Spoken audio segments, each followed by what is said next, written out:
chest Shri Nitin Gupta, IRS Chairperson and FRA, Government of India, to please come on the dais. I also request Mr. Rajesh Tangeti, Chief General Manager, Corporate Finance Division, Securities and Exchange Board of India, to please join us on the dais. I request Mr. Abhishek Rara, partner, Pricewaterhouse LLP, to please come on the dais. I also request Mr. Rajneesh Jain, Chair FICCI CFO Council and President and Chief Finance Officer, Reliance Jio Infocom Limited, to join us on the dais. I do also request Mr. Kumar Subia, Co-Chair, FICCI CFO Council and Executive Director and Chief Financial Officer of CEAT Limited. Please join us on the dais. I do also request Ms. Aba Seth from FICCI to please join us on the dais. And ladies and gentlemen, as many of you are aware, the concept of Agile governance has gained global momentum through institutions such as World Economic Forum and governments leading regulatory innovation. However, its application within India's corporate governance ecosystem is evolving. The FICCI CFO Council is proud to have curated this platform to advance the dialogue on Agile governance, bringing together entire governance ecosystem to the future of governance in India. I hand over the mic and invite Ms. Aba Seth from FICCI to give them note, please. Over to you, ma'am. Good morning to all our distinguished guests, speakers, delegates, and friends from industry, professional services ecosystem, and the media. On behalf of FICCI, it is a pleasure to welcome you to the second National Conference on Agile Governance, Navigating AI and Regulatory Landscape, organized by FICCI. FICCI believes that India's growth journey over the coming decades will be powered not just by technology and capital, but by strong institutions and effective governance frameworks. As organizations become increasingly data-driven and technology-enabled, governance is also evolving from being a compliance exercise to becoming a strategic enabler of resilience, competitiveness, and long-term value creation. The presence of a diverse and distinguished audience in the room today underscores the importance of the subject we are discussing today. FICCI accords a special welcome to Mr. Nitin Gupta, Chairperson, National Financial Reporting Authority. We are truly privileged to have you with us today, and thank you for gracing this forum. We are equally privileged to have with us Mr. Rajesh Tangeti, Chief General Manager, SEBI. We are honored by your presence, Rajeshji, and thank you for joining. In FICCI's tradition of offering a green welcome to our distinguished guests, I request Mr. Rajneesh Jain, Chair of FICCI CFO Council, and Mr. Kumar Subaya, Co-Chair of FICCI CFO Council, to present our traditional green welcome to our chief guest, Chairperson NFRA. This is a gift of trees that have been planted in your name, sir, at the Sundarbans National Park in West Bengal.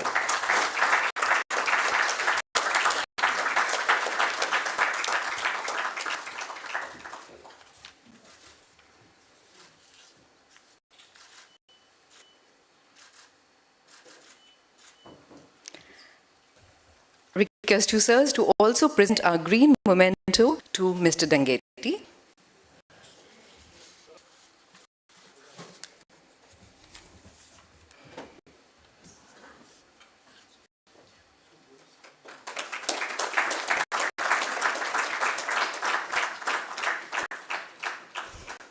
In a light way, I can add, if you come off to FICCI, you will have a jungle named in your named after you. Today's conference is being organized under the aegis of the FICCI CFO Council, which has consistently served as a platform for constructive engagement with regulators, policymakers, and industry on issues critical to financial leadership and governance. Through today's deliberations, we aim to explore how organizations can build governance models that are agile, resilient, and future-ready, while remaining aligned with regulatory expected enterprise. His experience in steering financial strategy and supporting large-scale innovation initiatives offers a unique perspective on the intersection of governance, technology, and business transformation. As chair of the FICCI CFO Council, he has been a strong advocate for strengthening dialogue between industry, policymakers, and regulators, helping bring important issues affecting the finance and governance ecosystem to the forefront. I take this opportunity to thank him for his leadership and for the constant guidance he provides to the Council's initiatives. He has actively curated today's discussion agenda, finding time while driving innovation, supporting large-scale investments, navigating complex business environments, or mentoring the next generation of finance leaders. Please join me in welcoming Mr. Jain to deliver the theme address.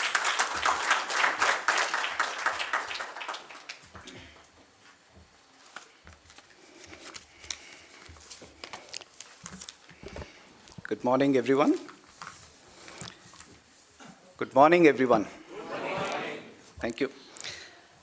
A very warm welcome to all of you, to the distinguished guests on the dais, to our fellow CFOs and finance leaders, to the practitioners, regulators, independent directors, and governance professionals who have taken the time to be here today. As chair of the FICCI CFO Council, it is my honor to open the second national conference on Agile governance, and the theme is Navigating AI and the Regulatory Landscape. I want to begin by welcoming our chief guest, Shri Nitin Gupta ji, chairperson of NAFRA. Sir, your presence here is particularly meaningful. NAFRA sits at the very center of the questions we will be discussing, and we are deeply grateful for your time and engagement with the forum. Thank you, sir. I also welcome our guest of honor, Ms. Smita Chingran, full-time member of NAFRA. Thank you, ma'am. Mr. Nitin Sanghvi, IA and AS Principal Director, Office of Comptroller and Auditor General of India. Thank you for joining, sir. Having the regulators in the room as participants in the conversation is exactly the kind of dialogue this council exists to enable. And of course, my co-chair, Mr. Kumar Subbiah, CFO of CET and co-chair of the FICCI CFO Council, thank you for your partnership and for everything you bring to this platform. A special word of appreciation for PwC, our knowledge partner. Their analytical rigor and insight make the quality of this conference what it is. Now, why we are here and why does it matter? In fact, this is also the caption of my book, Why Does It Matter? Let me speak briefly as a CFO before I speak as a council chair. In the last few years, those of us running financial function inside large enterprises have felt the ground shift in ways that go beyond the usual regulatory cycle.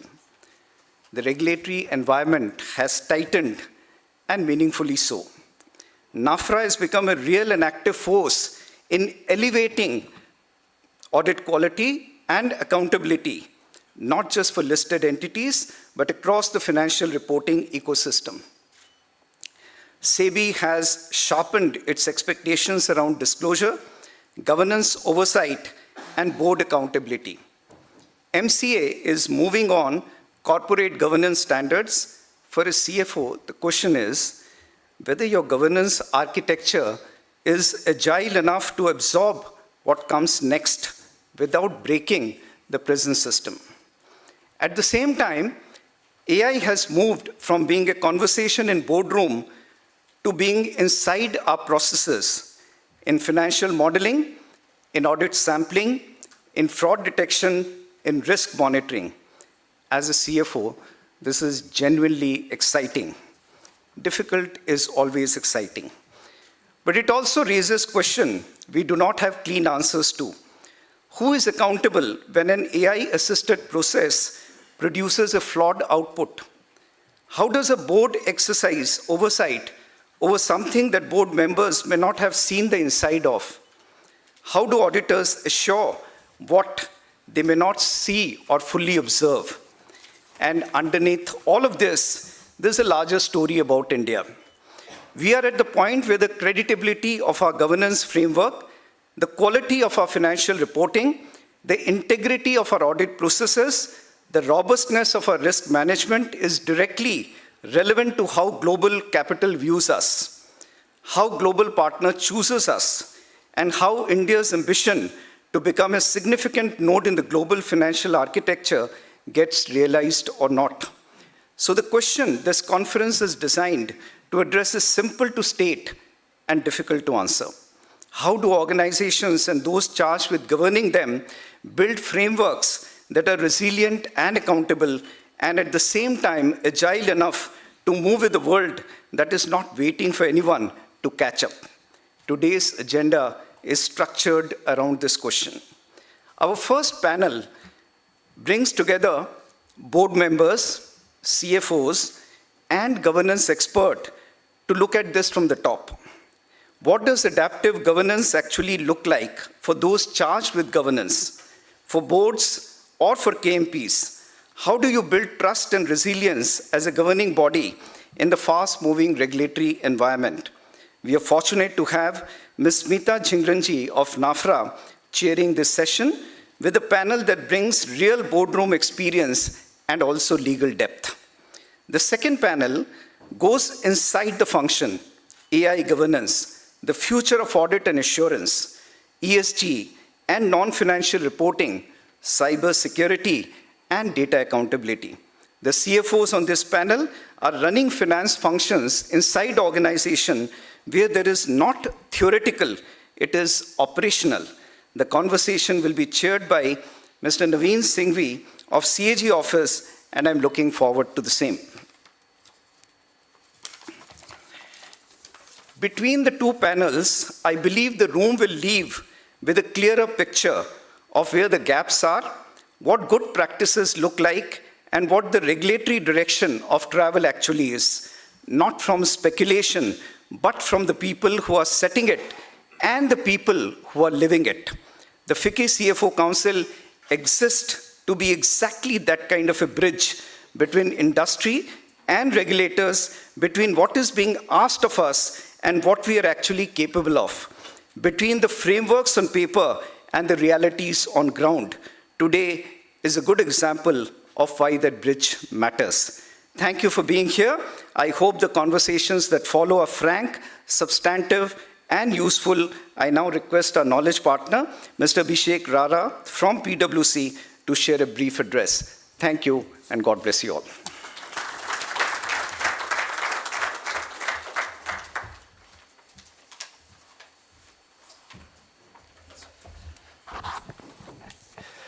Good morning, everyone.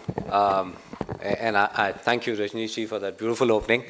I would start by saying, let's picture maybe a board meeting.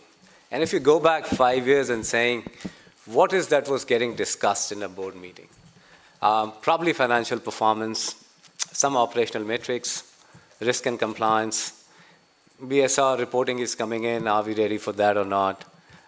Some discussion on IT platforms, IT discussion, maybe a mention about cyber risk.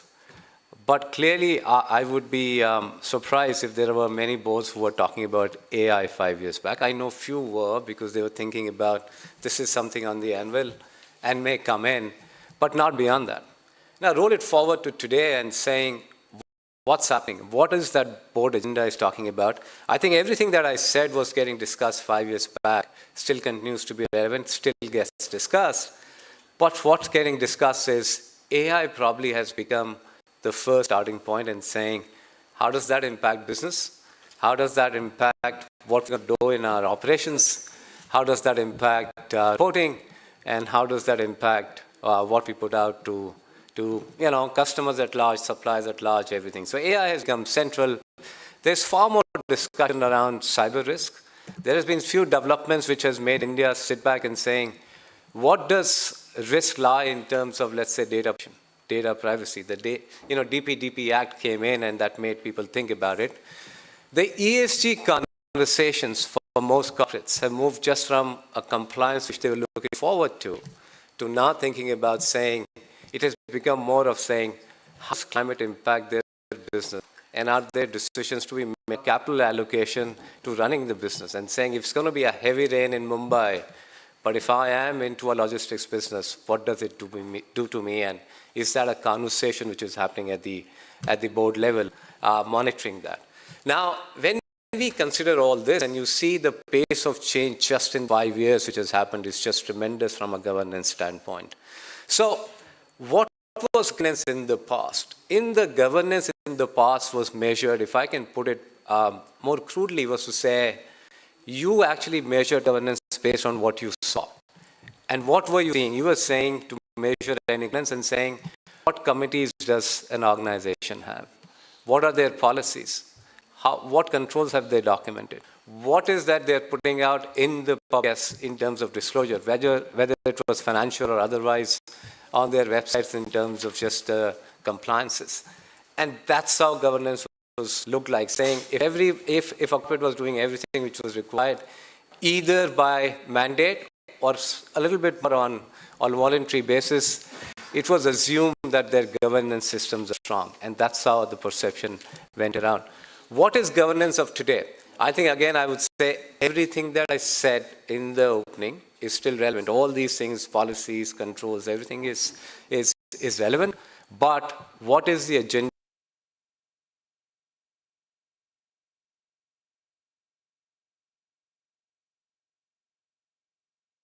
When something happens, can it actually manage that crisis? So if there is a cyber attack at 2 a.m. in the morning, can systems kick in? Is there a governance around it? Is the process there? How do you handle it? Is that working or not working? If there is a social media report which can adversely affect the outcome, are you ready to deal with it? So that's all has coming as part of governance. So I think the governance agenda has become much wider today than what it was, let's say, even a few years back. And that's why I think this conference is very, very good in terms of just talking about saying agility and probably even the regulatory expectations which have come in. Now let me, as I've gone around and spoken to many corporates, many CFOs, independent directors, committee chairs, and regulators, I've said, if I can say 3 main things which are coming in, which are relevant today, as you look at your governance. And those 3 things I can classify in saying, what are the factors which are top of the mind for people? One is velocity of change, the speed of change today. I think we are living in an era where the speed of change has been phenomenal. Things which are happening, whether extra business environment, which is things which are happening. I mean, I don't think many of us would have thought that there will be something called a 8-minute delivery or 10-minute delivery as a business model even a few years back. Number of crises which have happened in the geopolitical environment, which has just come in over the last 3 or 4 years, I don't think anyone expected that to happen. So speed of change has been phenomenal. There has been significant disruption which has come in. So the question is, are the organizations resilient to actually handle any of the crisis which comes in? Because it's very difficult when we saw every crisis which is going to unfold, but your governance system should be resilient enough to do it. And resilience is not built when a crisis actually hits you. Resilience is built before something is going to happen. You have to research various situations, see how you're going to deal with that, whether it's a supply chain optimization, making sure you have a customer policy, you know what you're going to do if there's going to be a cyber attack, etc. So it's not post facto, but thinking about it. But I said as a factor, velocity of change is something which is key, which is being there. Other is deeper regulations and expectations of regulators. And let me try and put it into 2 contexts. And I think Rajneesh did allude to it, saying that everywhere we see there are regulations which have come up, which are much higher. They go much deeper in terms of compliance and other requirements than what it was in the past. So everyone needs to be on top of it. But one thing which has changed significantly, and that was something that should be deliberate as a group during the day, is saying it's not just about regulations and compliance with it, whether it's the SEBI, whether it's RBI, whether it's MCA, whether it's something else. It's not about compliance. But what regulators are looking at is not only the outcome or the decision you took, but how did you get to that outcome? Now, if you look at the recent NFRA circular on that TWG, which is something which we have all debated for so long, that SA 260 has been there for as long as I can remember. What is NFRA emphasizing on is saying when you come to an outcome, what was the process behind it? Is the how behind it? Is the regulator's expectation of saying, make sure when you come to a decision is thought through. What did you evaluate? What did you deliberate? What were conflicting point of views? How did you marry them?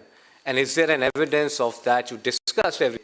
It's not that you'll reach to a perfect decision or an outcome, but how did you reach to that? So that how part has become equally important from an expectation which probably wasn't there, and that's all we have to actually gear up to meet those expectations of value. Third thing I would say, and which is absolutely evident, is just AI. And the reason I didn't club it with the velocity of change, because that's a disruption as well, but AI is something which is almost like, if you look at the past changes that we've gone through, whether it was industrial age, which took many decades to actually play out, when you look at the internet or the .com age, again took several years to play out. But with AI, all of us know that the speed of change is significant. It's significant, it's mind-boggling. What's relevant today may not be relevant 3 months down the road. So speed of change is multifold. Now, what does it mean? PwC actually did a survey and saying from a governance standpoint, what is the expectation? The expectation is that, and it was a survey which said 99% of the people said that boards should actually use AI in their governance function. And when you talk to the boards, most of them said they don't understand how to use AI. So there is clearly a gap between what the expectation is from the market and what directors are doing. So there is a requirement for corporates to actually undertaining for their directors. That's what I've been saying, how to use AI.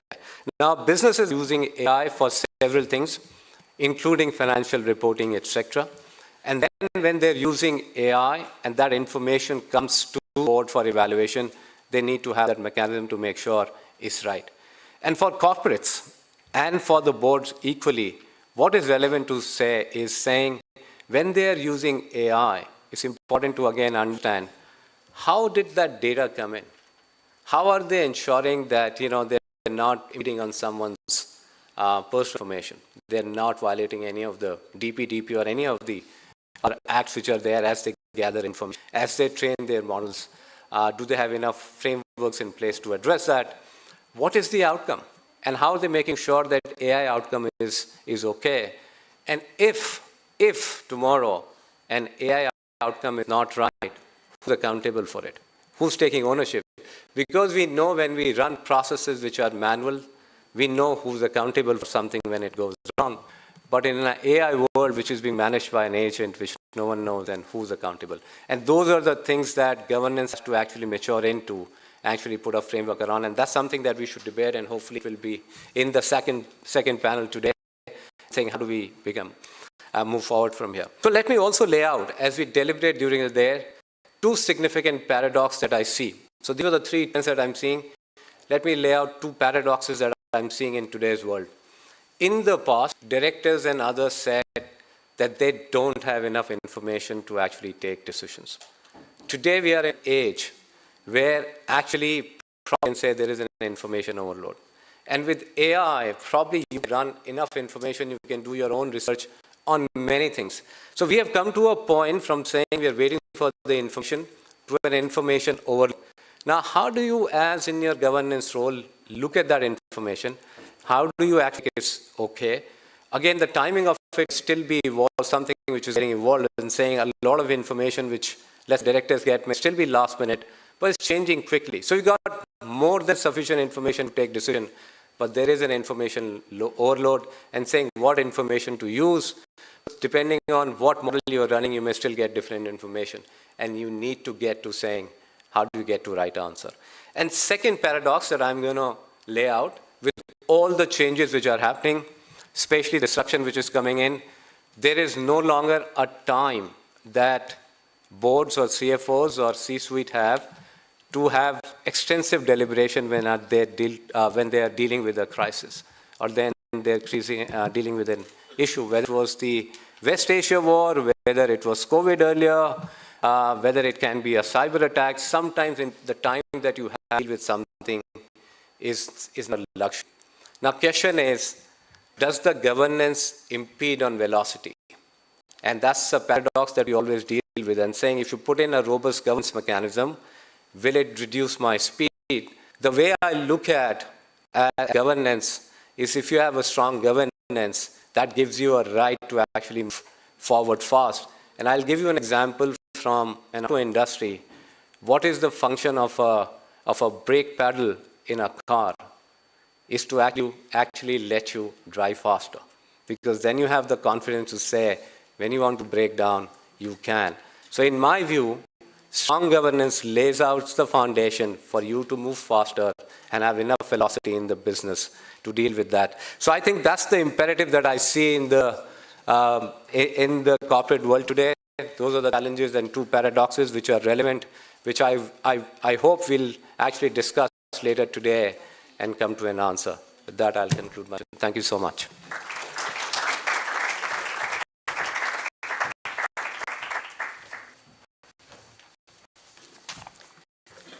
Thank you, Abhishek. In fact, I just thought I'll do the honors and thank you once again for hosting this conference and for such a wonderful topic that is so relevant today. Now, we are honored to welcome Mr. Rajesh Tangeti, Chief General Manager, Corporate Finance Division, Securities and Exchange Board of India, SEBI, to deliver the keynote address. At the time when capital markets are becoming increasingly sophisticated and interconnected, SEBI's role to promoting transparency, investors' confidence, and market integrity continues to be central as ever. We look forward to hearing Mr. Tangeti's perspective on the evolving regulatory environment and its implication for businesses and market participants. I also take this opportunity on behalf of FICCI to express our gratitude for SEBI's consultative approach and openness to understand industry's perspective. Over to you, Rajeshji. Thank you very much.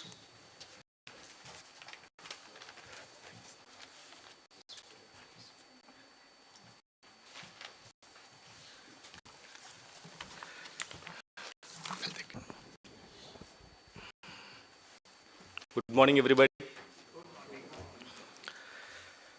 Shri Nitin ji, Nitin Gupta ji, Chairman NFRA, Mr. Rajneesh Jain, Chair FICCI, CFO and also CFO Reliance Jio Infocom, Mr. Abhishek Rara, Partner PwC, Mr. Kumar Subbiah, Co-Chair FICCI, distinguished members of the panel, industry leaders, members of the boards, those charged with governance, chief financial officers, members of the accounting, legal, and auditing profession, and office bearers of FICCI. Ladies and gentlemen, it is a privilege to be here, and thank you, FICCI, for inviting SEBI and me to this distinguished gathering on the second national conference on Agile governance, navigating AI and the regulatory landscape. India today stands at a very defining moment in its economic journey. As our economy expands, our aspirations grow, and our businesses become increasingly global. The role of capital markets in the financing India's growth story has become more significant than ever. Today, all capital markets are not merely venues for raising capital. They are the institutions that channel household savings into productive enterprises, enable entrepreneurship, support innovation, contribute meaningfully to the nation building.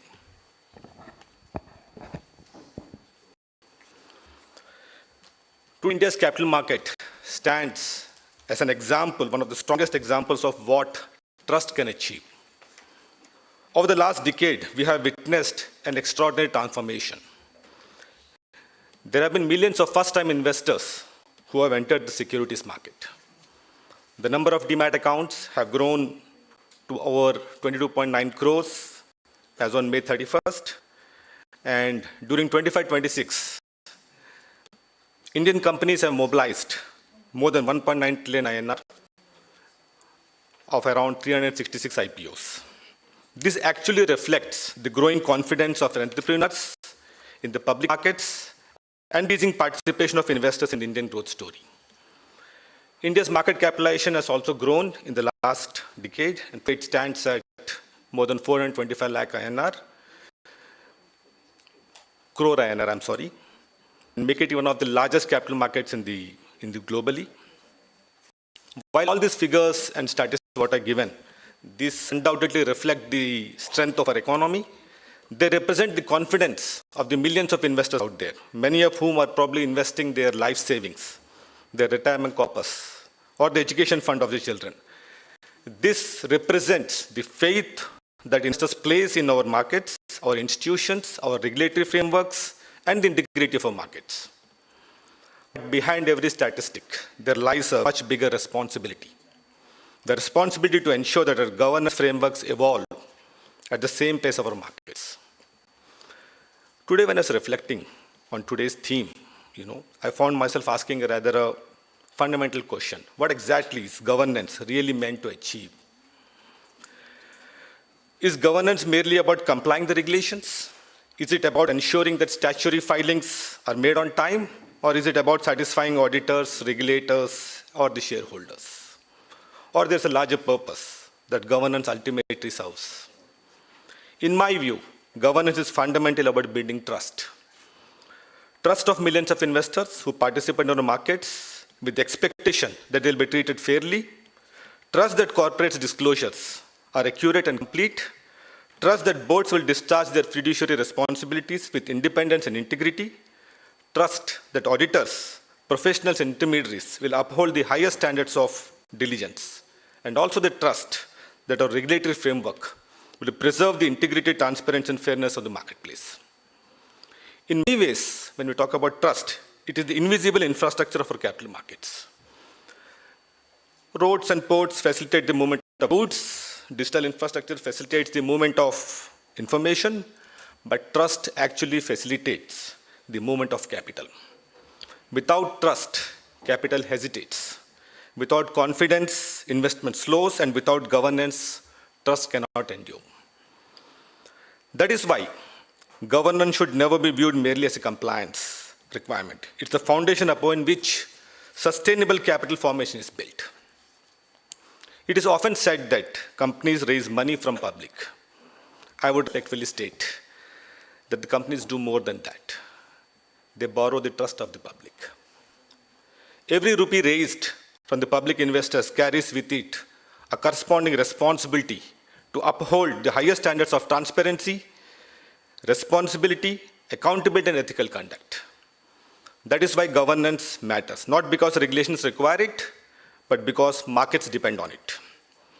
For many years, the governance was always, viewed through the narrow lens of compliance, filing returns on time, convening board meetings, obtaining approvals, and probably meeting the disclosure requirements. Those remain important, no doubt about that. But governance today extends far beyond compliance. In today's environment, boards are expected to oversee cyber resilience, artificial intelligence, data governance, operational resilience, sustainability, third-party risks, and stakeholder expectations. The role of those charged with governance has therefore expanded significantly. They are no longer expected to merely supervise compliance. They are expected to shape organizational culture, challenge management constructively, oversee emerging risks, and safeguard the long-term interests of the investors and other stakeholders. In this changing landscape, one important principle deserves emphasis. Compliance is necessary, but compliance alone is not sufficient. A company may comply with the regulatory requirement and yet may fall short of the standards of corporate governance.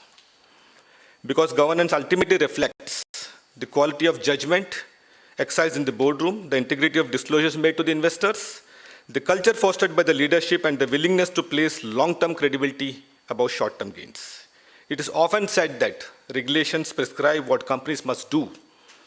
Governance determines what companies choose to do. That is why I believe that good governance begins where regulatory compliance ends. Ladies and gentlemen, as regulators, we also recognize that businesses today operate in a very increasing dynamic and competitive environment. Compliance framework should support rather than impede genuine business activity, innovation, and capital formation. At SEBI, our endeavor has been to ensure that regulatory requirements remain efficient, proportionate, and aligned with their underlying objective. Whenever the same regulatory outcome can be achieved through simpler and more effective processes, we should have the willingness to revisit existing frameworks.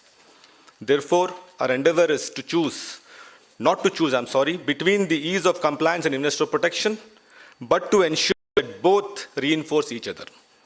In recent years, SEBI has consciously pursued this balanced approach. Every significant regulatory initiative has been guided by a very simple question.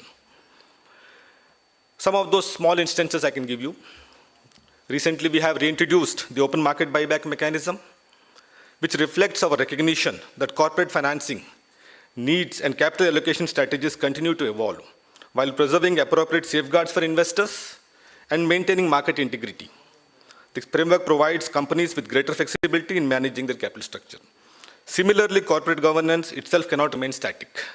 It is with this objective that SEBI had constituted working groups to comprehensively review the LODR regulations as well as the SME framework. The purpose is not to merely introduce new compliance or remove existing ones. Rather, it's to ensure that the governance framework remains contemporary, practical, and proportionate, while continuing to uphold the highest standards of transparency, accountability, and investor protection. The remarkable growth of the Indian SME platform is itself to a testimony to the success of the capital market ecosystem.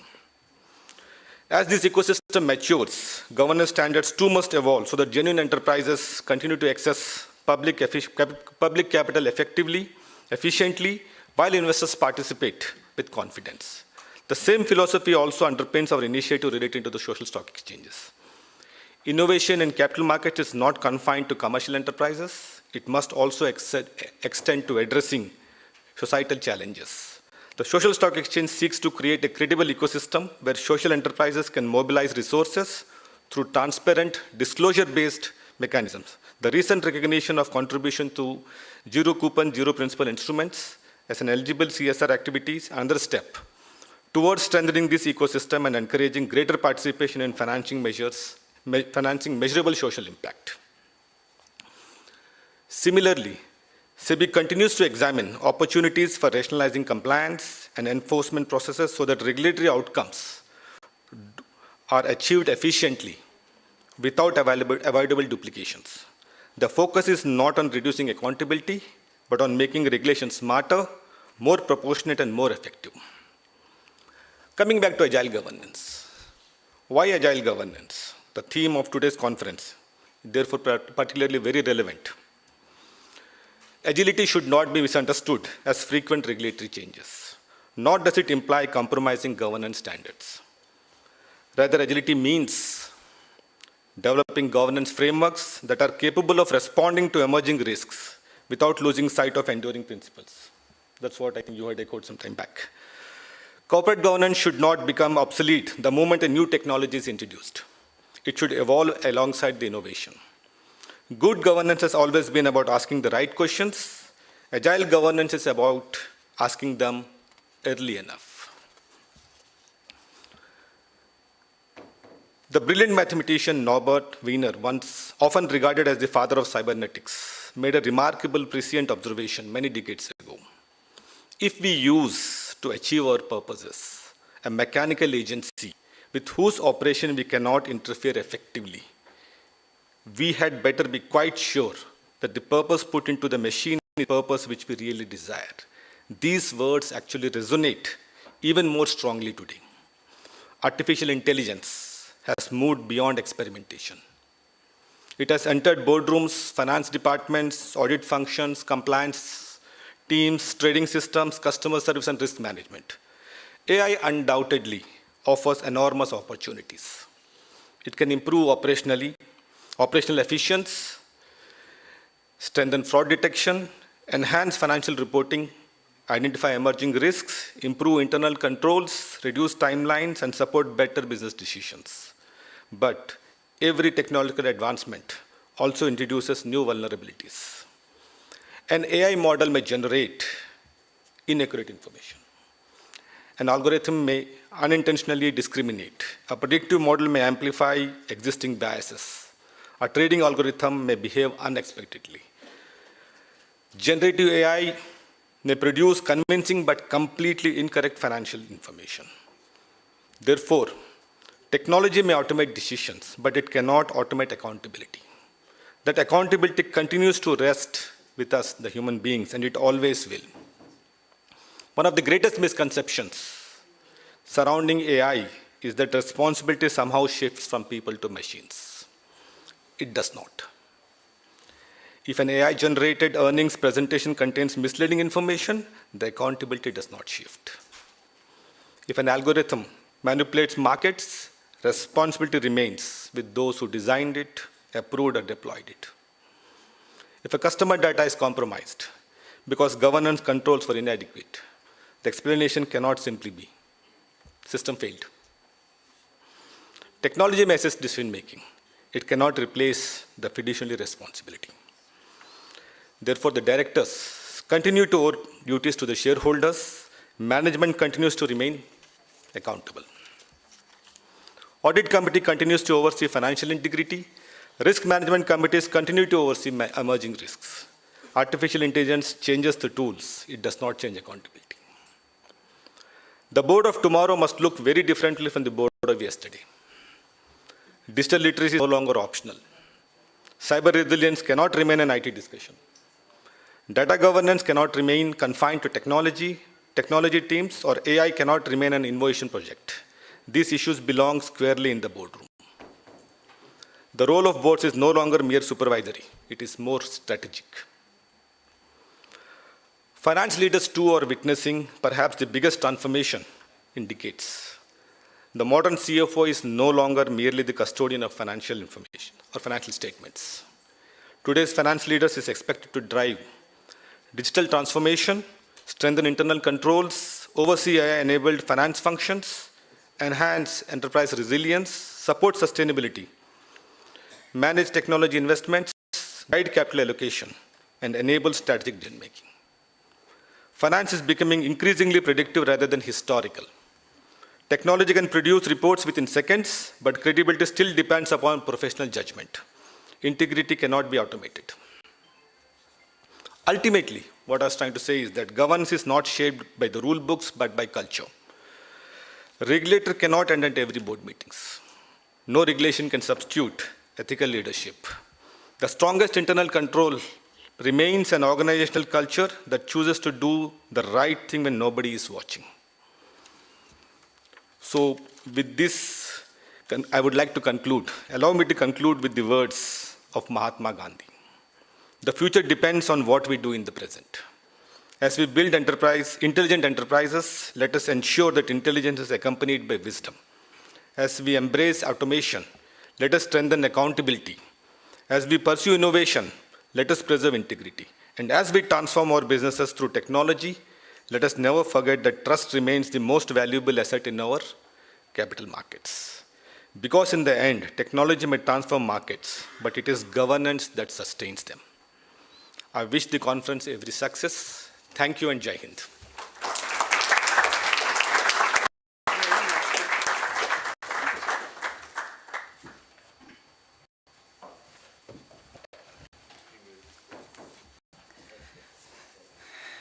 When I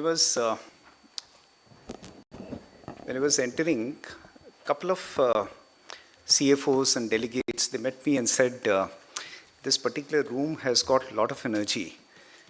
So I think let that energy be out in congratulating what Rajesh ji said.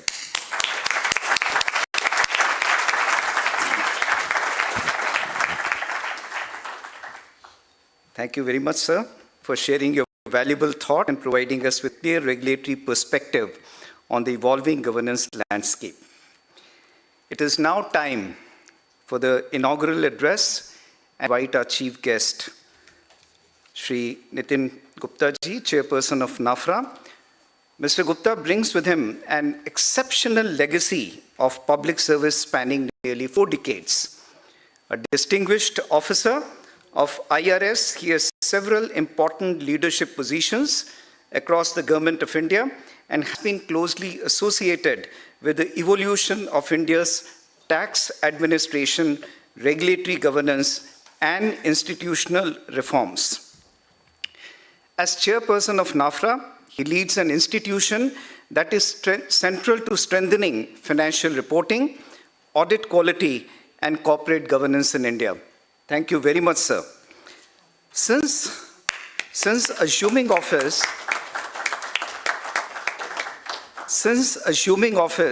sir has focused on reinforcing the credibility and integrity of India's financial reporting ecosystem.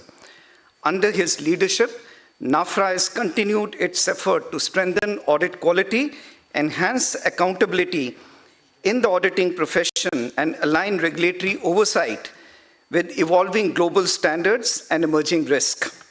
At a time when technology, sustainability, corporate reporting landscape, his emphasis on transparency, professional excellence, and institutional trust has further strengthened NAFRA's role as a key pillar of India's corporate governance architecture. We are truly honored to have him with us this morning and look forward to benefiting from his insight on the future of governance, financial reporting, and regulatory oversight in an increasingly technology-driven world.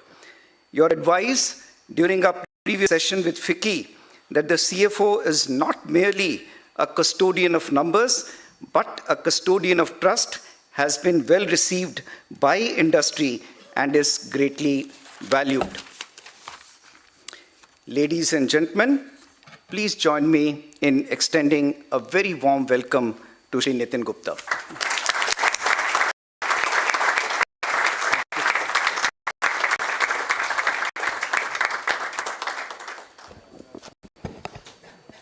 Thank you, Rajneesh ji.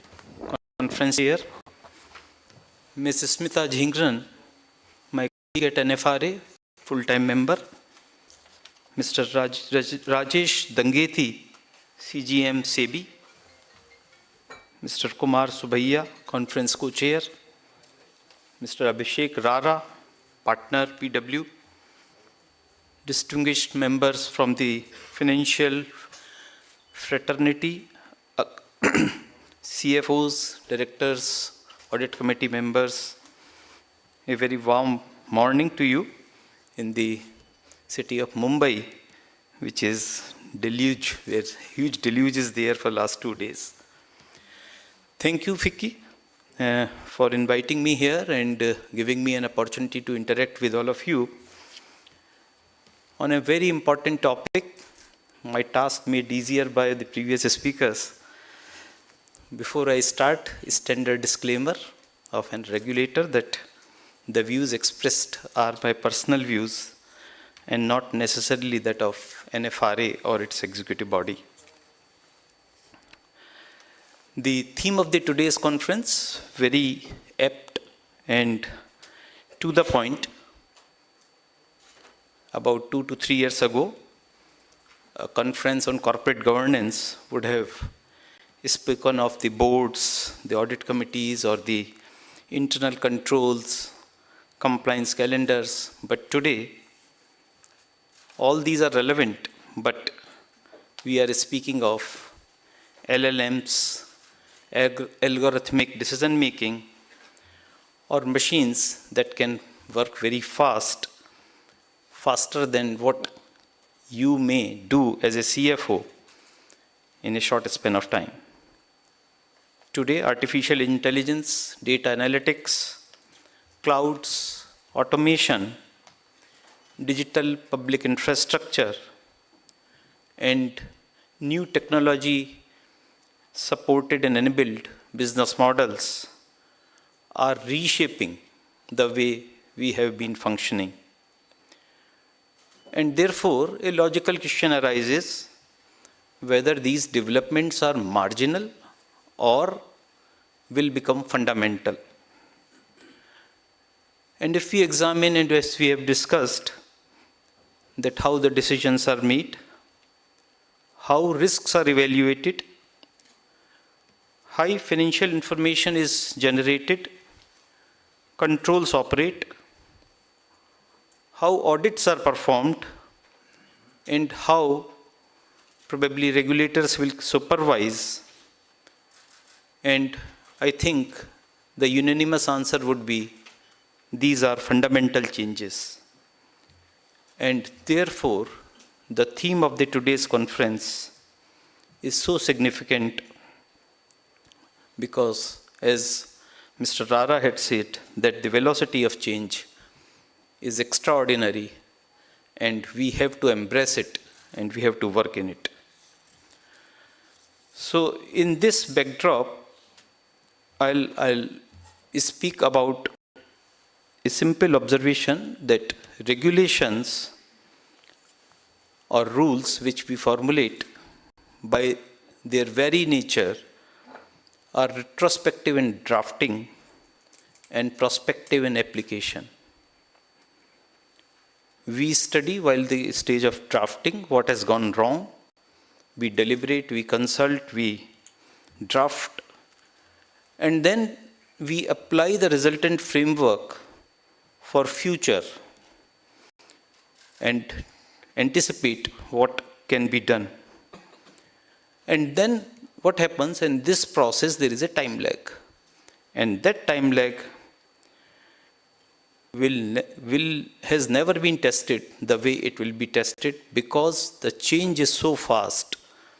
The change is enormous speed, and therefore we have a added responsibility upon our shoulders that we move ahead with the same governance structure and a better governance structure that we are following.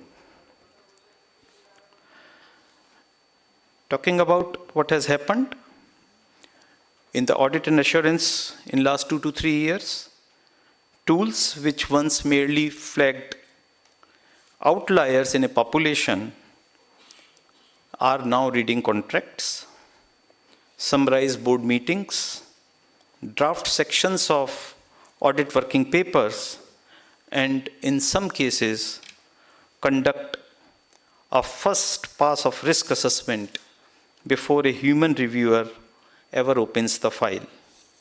The technology underlying LLM has moved from research curiosity to enterprise infrastructure in a period which is much shorter than the gestation period of an accounting standard. The technology brings a huge promise.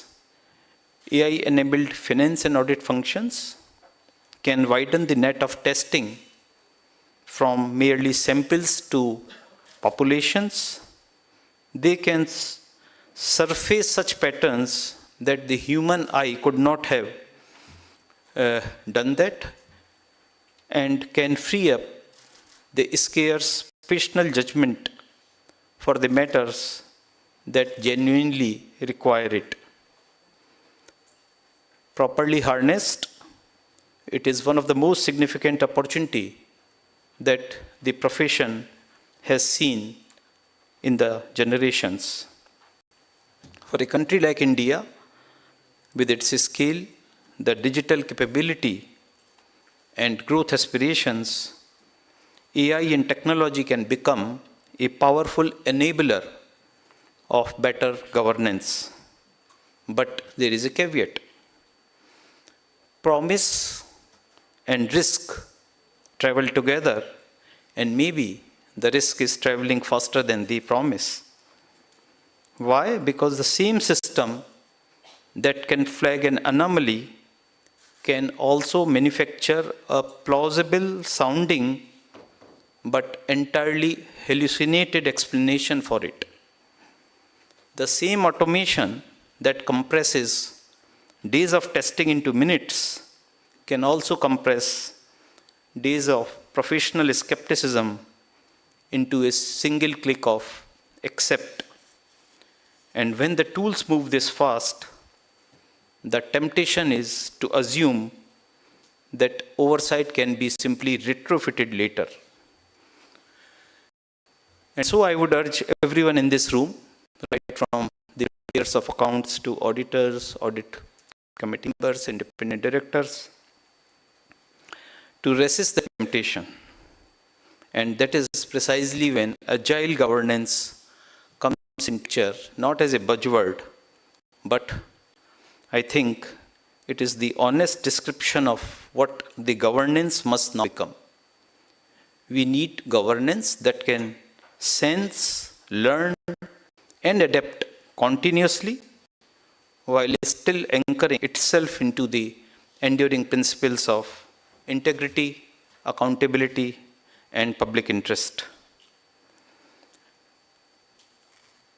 We at NFRA, among other things, are custodian of certain guardrails, the accounting standards, auditing standards, code of ethics, framework of quality control, and we feel as a regulator that these guardrails are indispensable.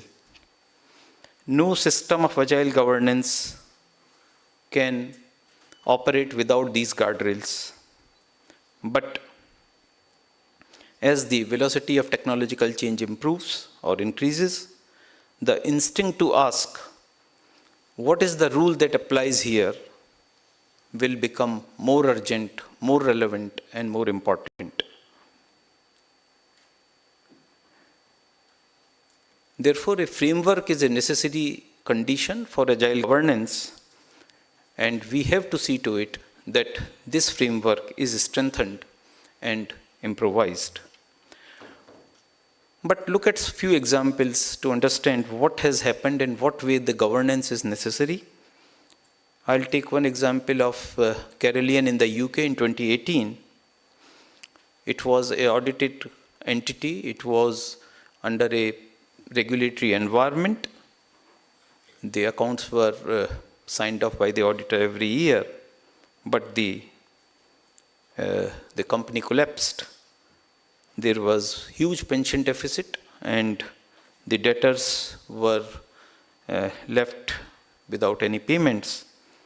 And the subsequent inquiry led to its auditor being heavily criticized for appearing to rubber stamp the figures that misrepresented the underlying reality of business. 2 years later in Germany, Wirecard, where 1.9 billion euros of cash was reported wrongly, and when tested with the banks, were found not to exist, notwithstanding years of audit or a well-regulated framework. Another case of FTX of November 22, very recent, where it once commanded a valuation of $32 billion, and the customer funds were commingled and misused in this cryptocurrency exchange. And the things came to fore when there was related party relationship was detected with sister hedge fund, Alameda Research. In a span of few days, this cryptocurrency exchange collapsed, and later in 2023, its founder was found guilty by federal jury on 7 criminal charges of fraud, conspiracy and money laundering.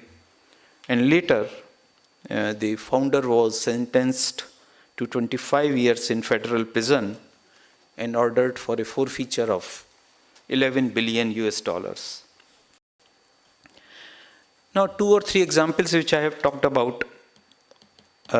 Rule book existed. Probably they might have ticked on the boxes as well.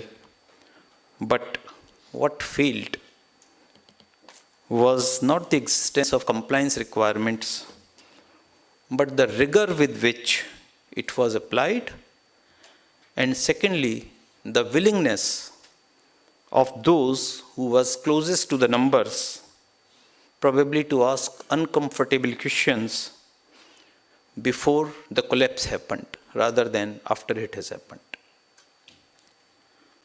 One more illustration of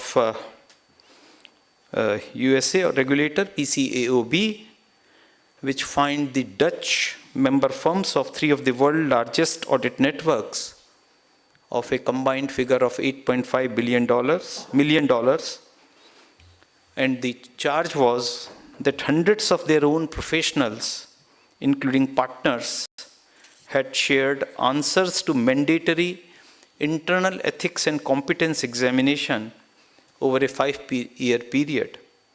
And this had happened even after at least one of the firms had already knew similar cheating had occurred elsewhere in the network.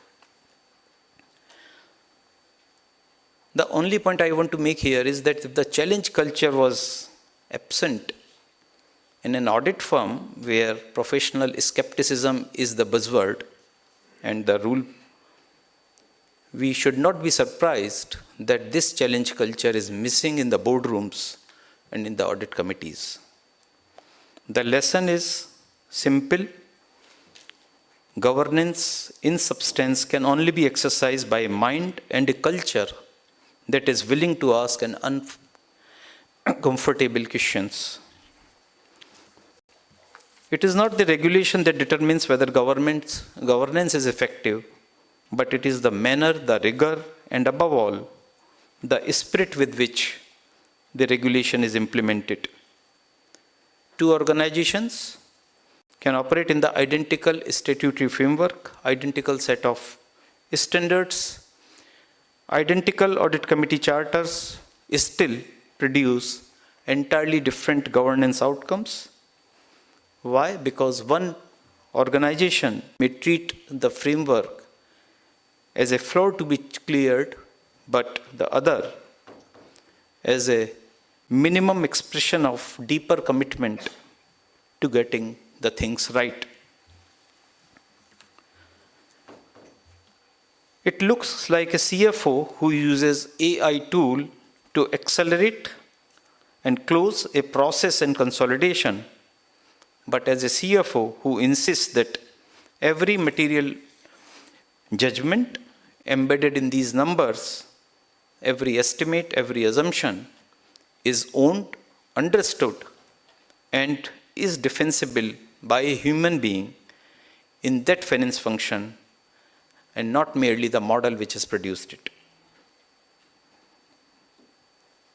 As an independent director, one may ask, what happens when an control on an AI fails, and who pushes the conversation until the answer is uncomfortable and rather than reassuring? So rigor in implementation is a question of culture and not of compliance. And that brings the indispensability of a genuine challenge culture, which is not adversarial. It does not mean that an audit committee that treats the management as a rival team or an auditor who treats the client as a suspect.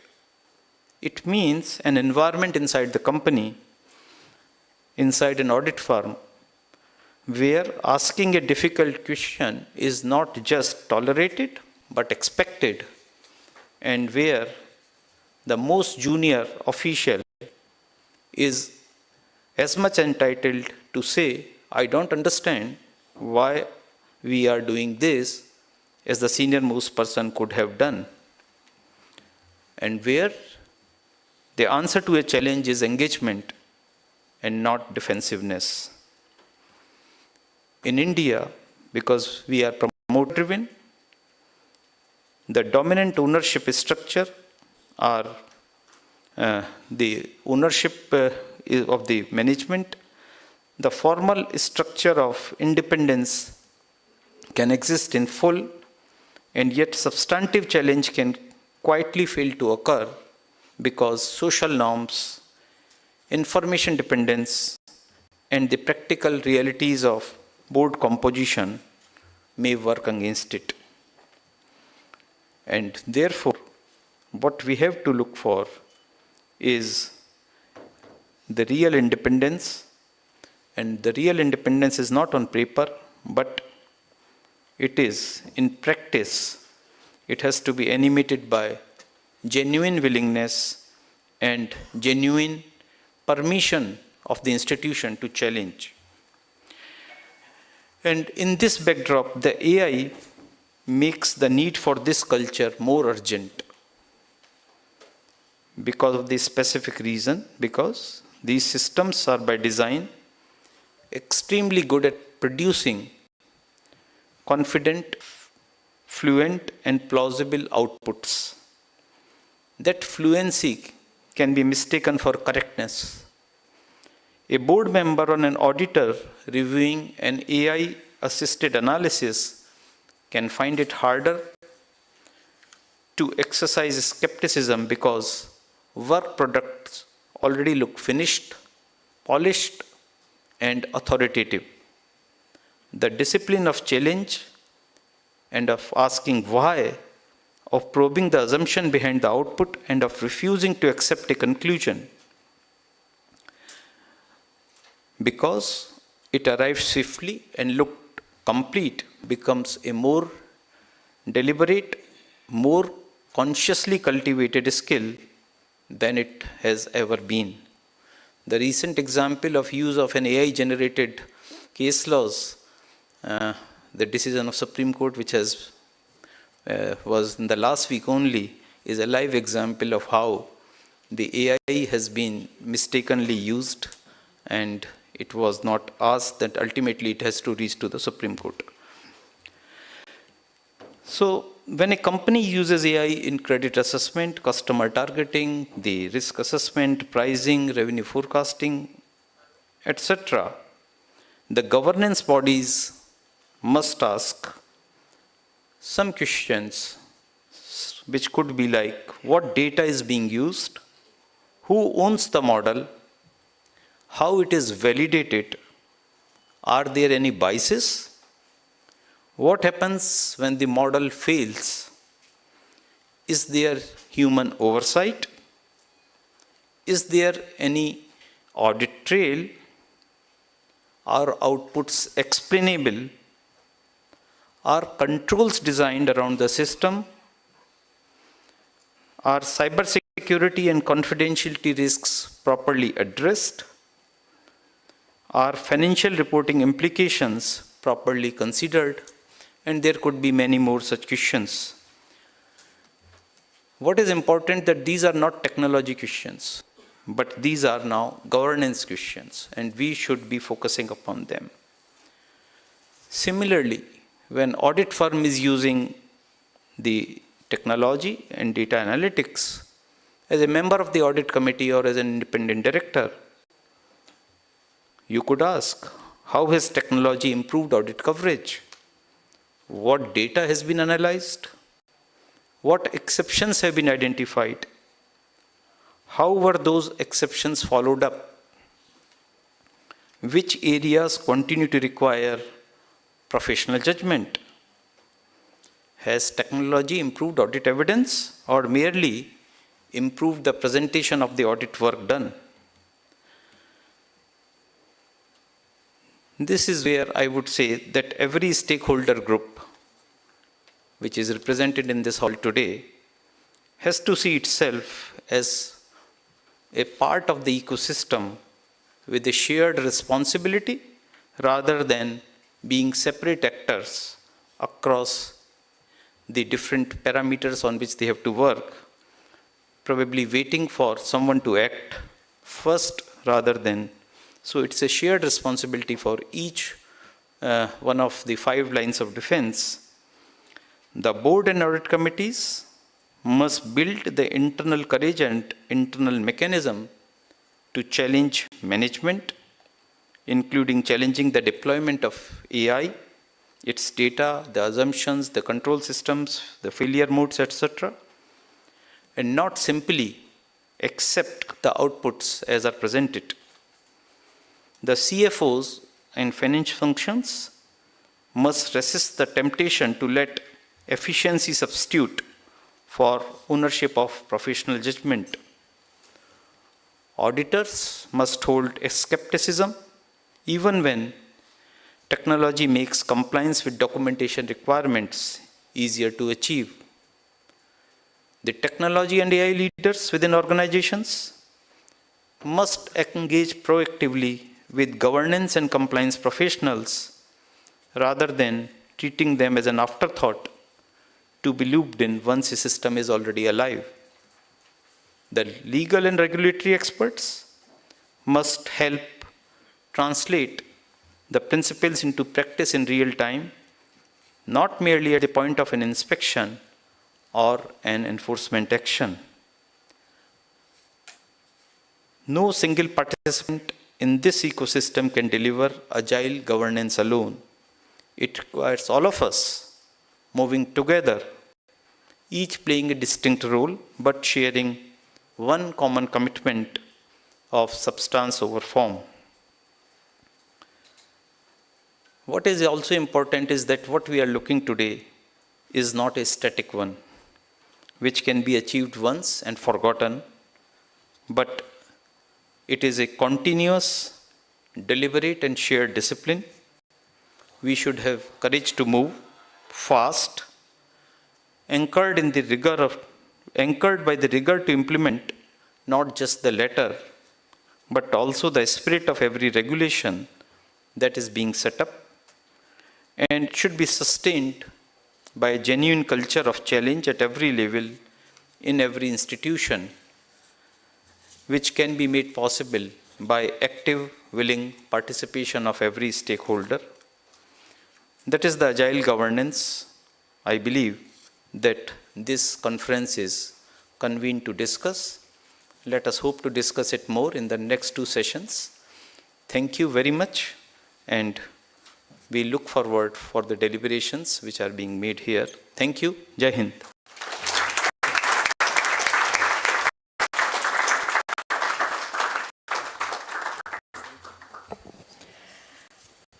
Thank you, sir, for your thought-provoking and inspiring address.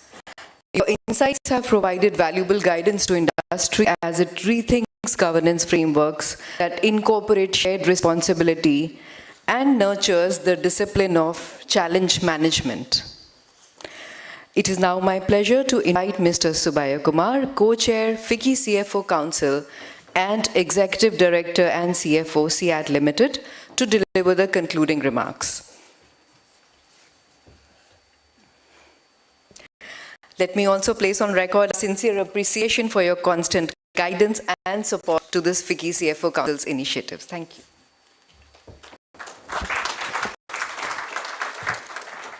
Thank you. Good morning, everyone.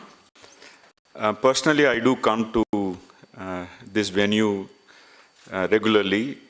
Geo Convention Centers host many events. In the last 2 years, first time I have seen a full house like this. And we thought weather would play a spoil sport. Rajneesh did so. I'm sure he's smiling because it's not a coincidence that when we had a session with NAFRA chairperson a month and a half back in the CFO Council, we had a huge number of people participating in that session virtually too. Maximum we have never had. And therefore, so it's not a coincidence, sir, in your presence. And if you had a larger hall, I'm sure it would have been a full house. So thank you, ladies and gentlemen. We couldn't have had a better people representing today for the 2 important discussions that we are going to have. We have NAFRA chair, we have a full-time member from NAFRA, we have senior member representing SEBI, we have very senior person representing Controller of Audit General, leading audit firms and senior finance professionals cutting across various industries.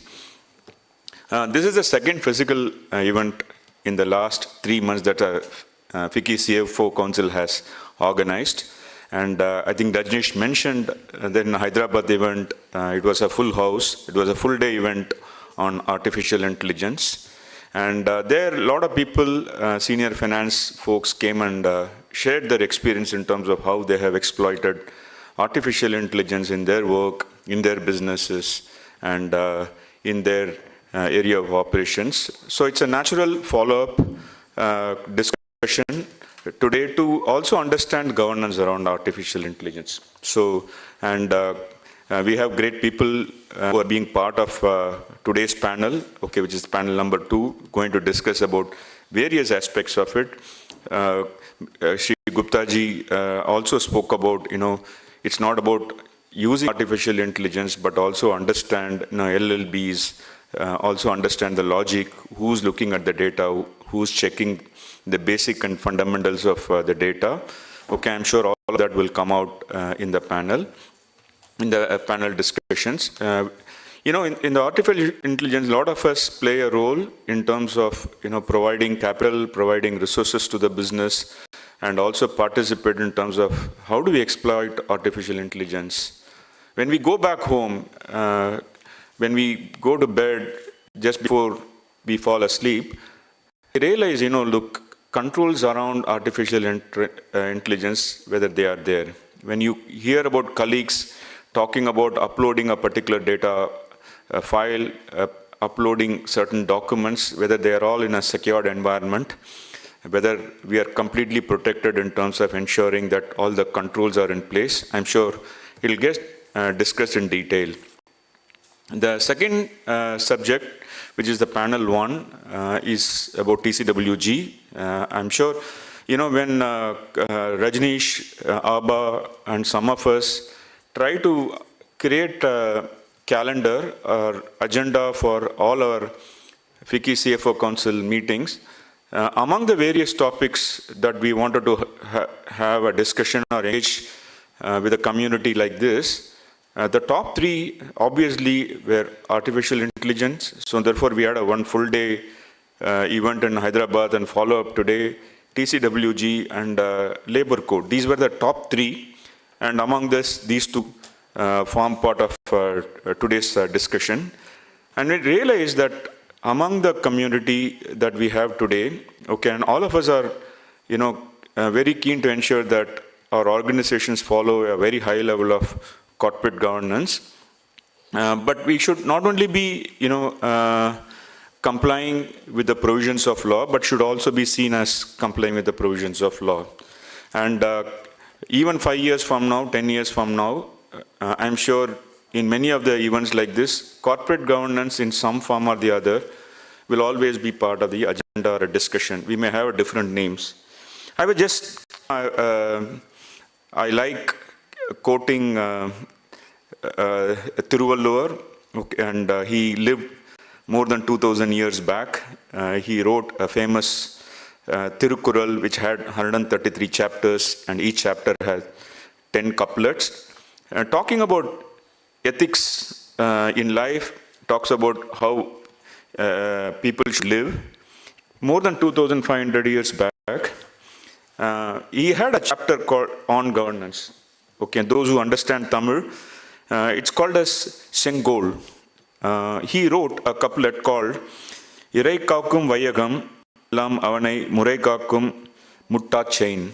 Okay, it means if a ruler governs justly, the whole world is protected. The justice protects the ruler. I'm sure what he thought of 2,500 years back in terms of how a ruler should rule the country, a lot of it is applicable for all our enterprises where we play a very important role. So it's a very important discussion that we are going to have today. We need clarity in terms of what board is expected to do with respect to governance, what audit committee is expected to do with respect to governance, what a statutory auditor is expected to do, what TCWG is expected to do. What we don't want to do is that in terms of more than one group doing the same thing. So I think a clarity on this would certainly help in terms of we running our organization with a high level of corporate governance. Okay, I don't want to stand between you and the next session, first panel. Okay, and thank you, all of you, for coming large numbers. Okay, and can we give a huge round of applause to all the participants and all the panel members who are present today. And Rajneesh Energy is there. Okay, and thank you very much. Look forward to today's session. Thank you. Thank you, sir. And now we draw the inaugural session to a close with sincere note of thanks to all our esteemed guests on the dais. Let me also acknowledge the support we receive from our knowledge partner and specifically from Mr. Rara and Karishma Mawani for organizing today's conference. And most importantly, thank you all for your participation here today. We request you to remain seated. We will begin with the session immediately. Thank you.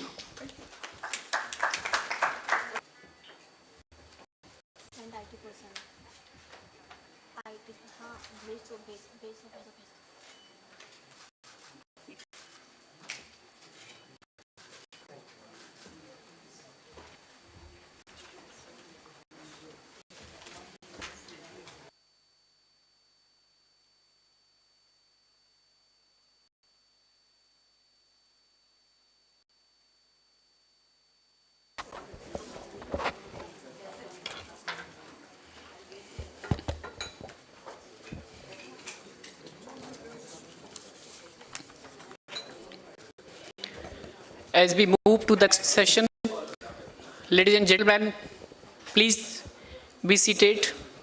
Please keep fastening your seat belts. Weather outside is not good.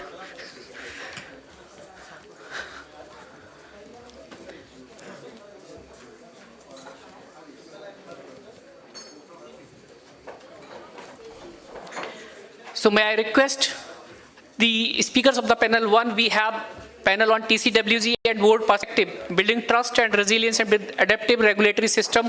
I would like to invite on stage Ms. Smita Jhigran, IRS, full-time member, National Financial Reporting Authority. I request and invite you, ma'am, to please join us on the dais. I request and invite Mr. Abhishek Rara, being moderator of this session, to please join us on the dais. I invite Mr. Bharat Goenka, Chief Finance Officer, Hindalco Industries Limited. I invite Mr. Devang Hiwala, Group Chief Financial Officer, Kotak Mahindra. I invite on dais Mr. Natarajan Ramakrishna, Independent Director on Corporate Boards. And I invite Mr. Sridhar Gorti, Managing Partner, Tri-Legal, to please join us on the dais.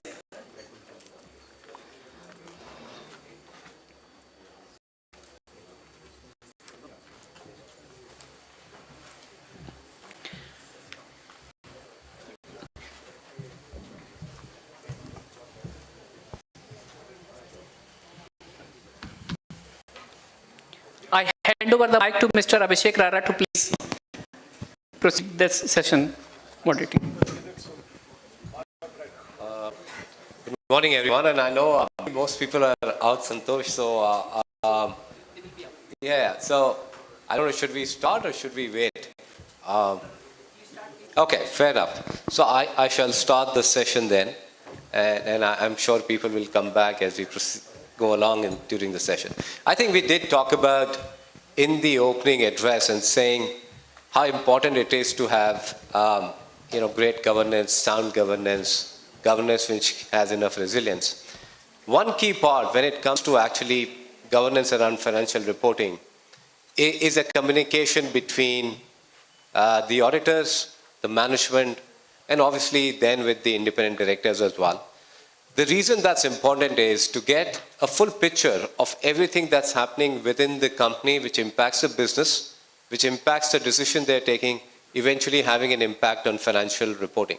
Now, unless there is a robust conversation and discussion around what it means, sometimes without the full picture, it is possible that the decisions taken, whether by the management or by the auditors, may not result into the best outcome and may not result into even full compliance at some stage. So I think it's very imperative that there is robust communication between, as I said, maybe it's a three-party conversation, auditor, management, and the independent directors.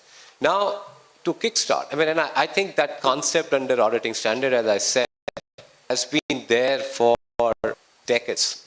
But actually, in practice, some were doing it more effectively than others.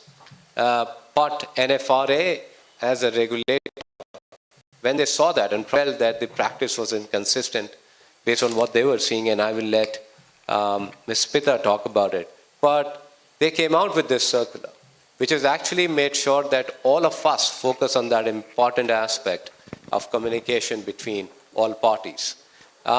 With that, if I can kickstart and some of the questions, because the circular is not easy to interpret for most of us. I mean, though it's okay, but I can tell you it's not easy to interpret. And it'll be good to share views around it. What does that mean? And if I can start with you, Ms. Smitha, one of the key aspects of the whole starting point is who is those charged with governance, or as we call it, TCWG, and especially in Indian context, and saying, the auditing standards may say that it can be independent directors plus a few other people on the board, not necessarily full board. There are, let's say for the audit committees, there are defined roles under the SEBI regulation as well as the Companies Act. There is a whole charter around it. Now, given all that, the thing is, how do you look at it? In Indian context, can there be a TCWG which is not a full board? And how can it be described then?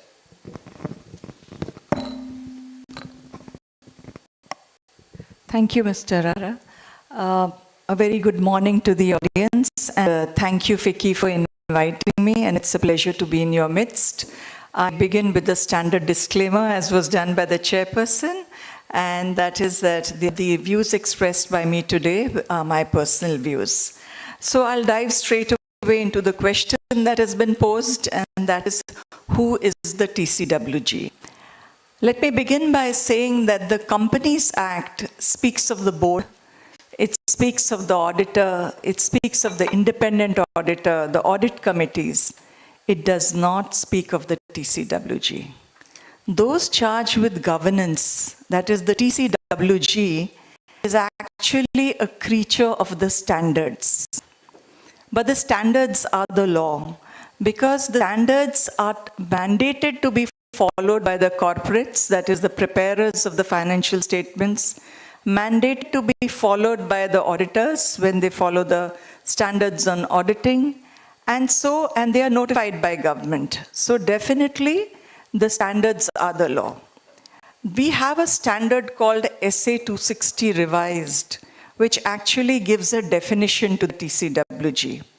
It says that the TCWG is that group of persons who is responsible for the strategic direction of the company, its accountability, and it includes its overall financial accounting process that it looks into.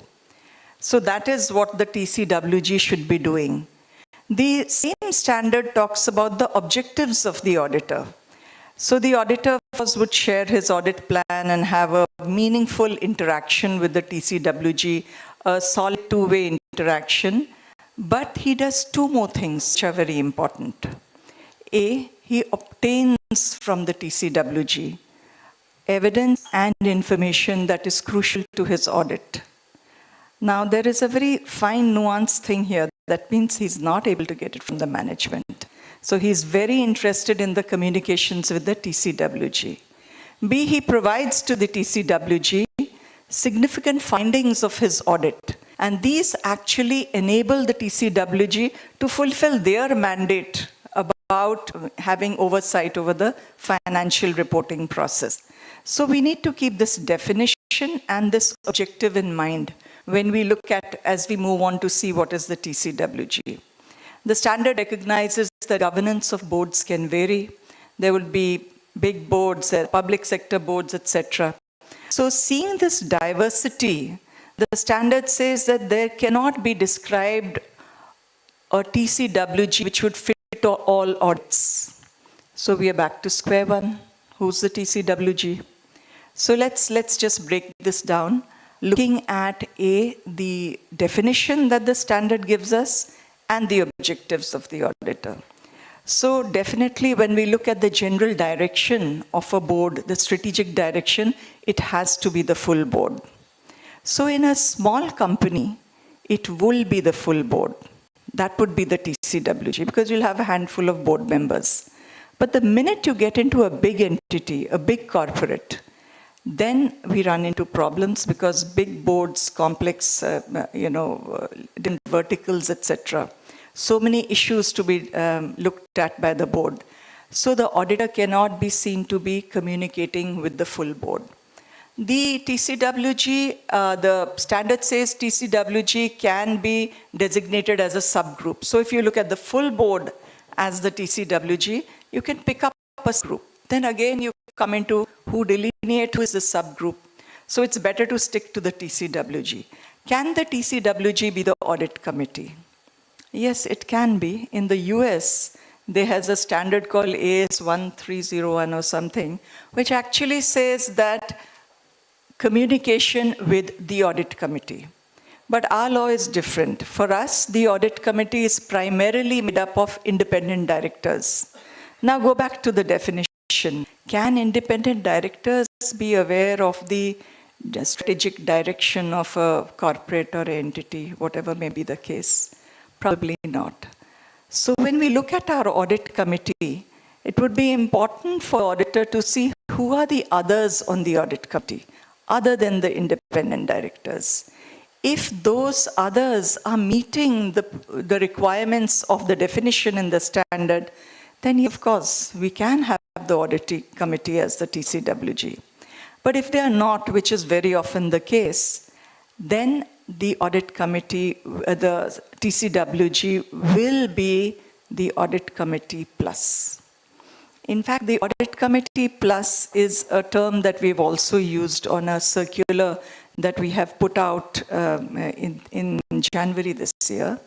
And Mr. Rara spoke about that circular in the last session. And so that, I believe, is which would fit in most. And that would be the audit committee plus. Whatever may be, so for small companies, it's the full board. For big ones, decide whether it's the audit committee or audit committee plus. But whatever it may be, it is important for the auditor to actually determine the TCWG right at the beginning of the audit and thereafter have meaningful two-way communication with the TCWG. Thank you. I would say, I think you've simplified in probably layman terms, which is a very complicated process. And in the sense that it's been something that all of us have broken our heads to say, what's the right TCWG for this purpose? And it's clear, I mean, I think the way it's got articulated, just independent directors being on the audit committee for the listed companies, because I'm taking that as big company definition that you would mean, is not sufficient. You need to have people beyond that who also have responsibilities for maybe strategic direction of the company from other standpoint. So maybe a combination of the audit committee, which may be primarily independent directors, plus maybe a CEO, maybe a CFO, maybe someone else who has that responsibility. But thank you for clarifying that. That's something that's been hotly debated in corp circles over the last 6 months. So now, if I can move to Mr. Gauthy, you being an eminent corporate lawyer and you're sitting on several boards, one of the questions which comes in and which is coming out from, expectations, which is, again, a communication between the auditors with the regulators and with the wider board, is saying regulators do expect the auditors to communicate suspected fraud. And basically, suspected fraud as it emerges. But as you know, suspicion may not lead to a definite answer. Suspicion by nature is an indication of something which may be there.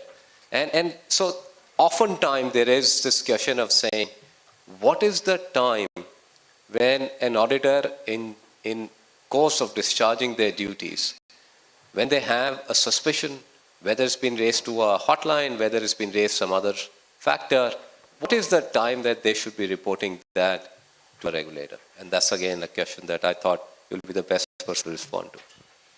Yes, thanks, Abhishek.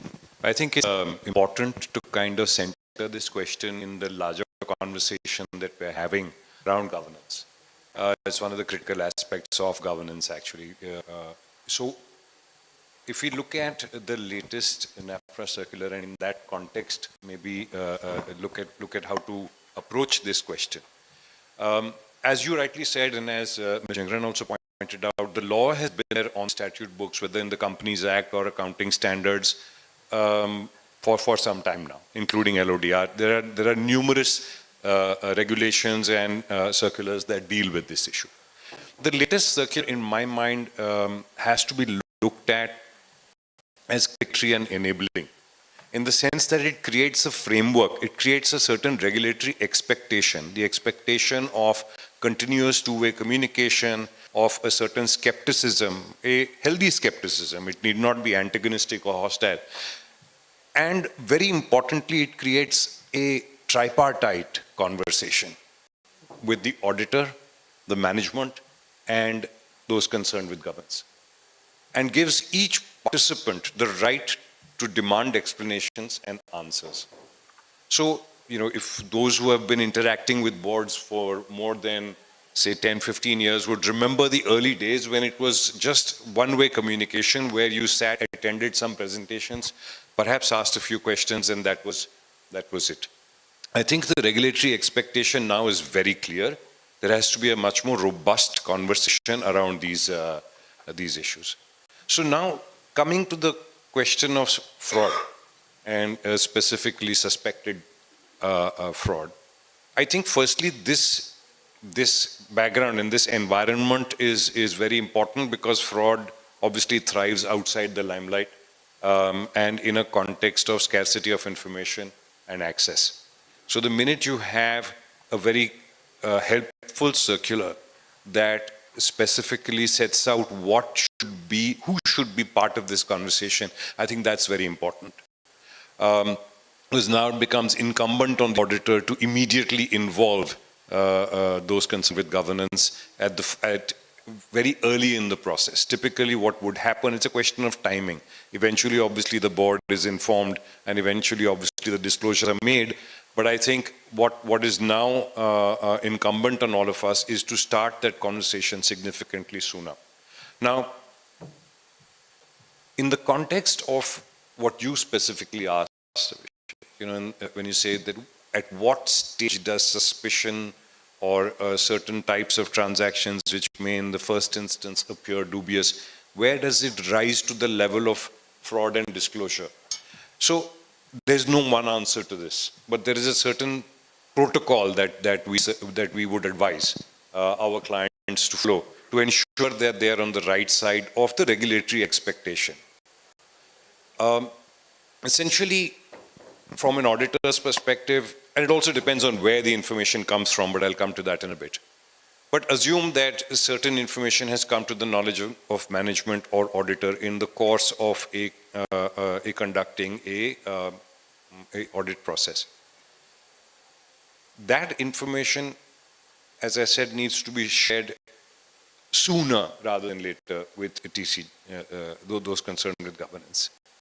A call then needs to be taken in consultation with the auditors and in consultation with legal advisors about whether this reaches the bar, the threshold, evidentiary threshold for a disclosure.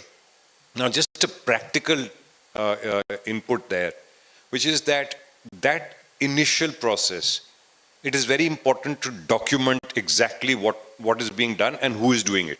What is the information being assessed? Who is tasked with assessing that information? And just as a practical tip, avoid words like special audit or forensic or investigation, because that will immediately trigger a disclosure requirement under LODR. So, and it's a fact-finding mission, call it a fact-finding mission. It's just a question of ascertaining the fundamental facts of what exactly has transpired. Once you've done that, again, not to be self-serving, but do involve lawyers, because the communication with the lawyer is legally privileged. There's a reason. It's not just the communication with lawyers is legally privileged and not discoverable in legal proceedings. So it's important to channel those communications, particularly when it comes to something as sensitive as fraud. And I think from there you will come to the answer of what to disclose, when to disclose. But as the regulations are moving and as clarity is coming, clearly the guidance is sooner the better, and more complete disclosure you can make, the sooner you can make it, the better it protects the company and all its KMPs. Thank you, Sridhar.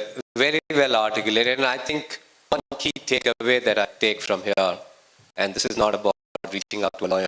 But the key takeaway that I take from here is when you have a situation or you encounter an event as part of the audit where you're not sure whether it will result into a fraud or not, have that open communication. And that special investigation or a forensic audit or whatever it might be is finding at that stage. Say that as fact-finding, get that fact-finding to be done, should have a robust scope which covers every possible aspect that you know based on that complaint or the observation. Once you determine what it is, then decide next course of action. And I'm sure most corporates do reach out to lawyers on their own before they take next steps, but yes, do consult where required. But that's the stage when you trigger that thing of saying, should I report to the regulator? That's the timing, even if it's not fully concluded at that stage. So understood. That's interesting. Now, if I can Mr. Natarajan, if I can come to you now. You have been an eminent audit professional. Now you sit on many boards. So you get to see a different spectrum today than what you saw in practice. But something which ails the profession, right from the CFO side and the auditor side, it's just the timing when the information comes in, when it's ready to be audited, ready to be reported, etc. Given that, right, the circular invites that, the boards or TCWG or audit committee should move from an end stage discussion about the audit and the observations to maybe year-round engagement. Which done well, actually, that will make the governance process very, very strong. And it will result into, I would actually say it will result into far better financial reporting than what happens without that process being in place. Now, what have you seen which has worked well in terms of this whole process, which you can share with people at large to follow as a practice? What are the best practices around this whole process of saying deeper engagement with the audit, timely engagement with the auditor, sharing of information? And it'll be good to hear your perspective on that. So I will give you a very brief background, what NFRA is trying to achieve. And believe me, this is path-breaking. There are two things that the circular achieves or seeks to achieve. What are these? First, robustness. You have an auditing standard accepted, but we want robust. And what you just mentioned was, for example, are we front-ending discussions? Are we having structured conversations and all that? So the first aspect NFRA deals with in the circular, robustness. What is the second aspect that NFRA deals with in the circular? Effectiveness. So you may be robust, but not effective enough. And I will share with you a funny anecdote, okay? World War II had just got over, and there were, great security at the East, Berlin and the West Germany border. And there was this guy who had a wheelbarrow. He was moving a wheelbarrow, and he had covered it up with a cloth, and he was going, and they stopped him. Stop. We want to know what's inside. So he said nothing inside, and they opened it. They used their, laser and X-ray machines and all that. They said, go. So this went on for 30 days. And one fine day, the guy stopped coming. So the chief asked, any idea what that guy was doing? 30 days he was coming, and now he has suddenly stopped. What was he stealing? And back the reply, he was stealing the wheelbarrow. So all along, people thought there is something inside the wheelbarrow where he was stealing the wheelbarrow. So that is the effectiveness part of it. I will be very brief, and I'm giving this to you on best practices and how this NFRA circular dovetails into that. You mentioned about front-ending. That is the most important aspect. Many people believe that this will put more work on the auditors, the management, those charged with governance. Actually, on the contrary.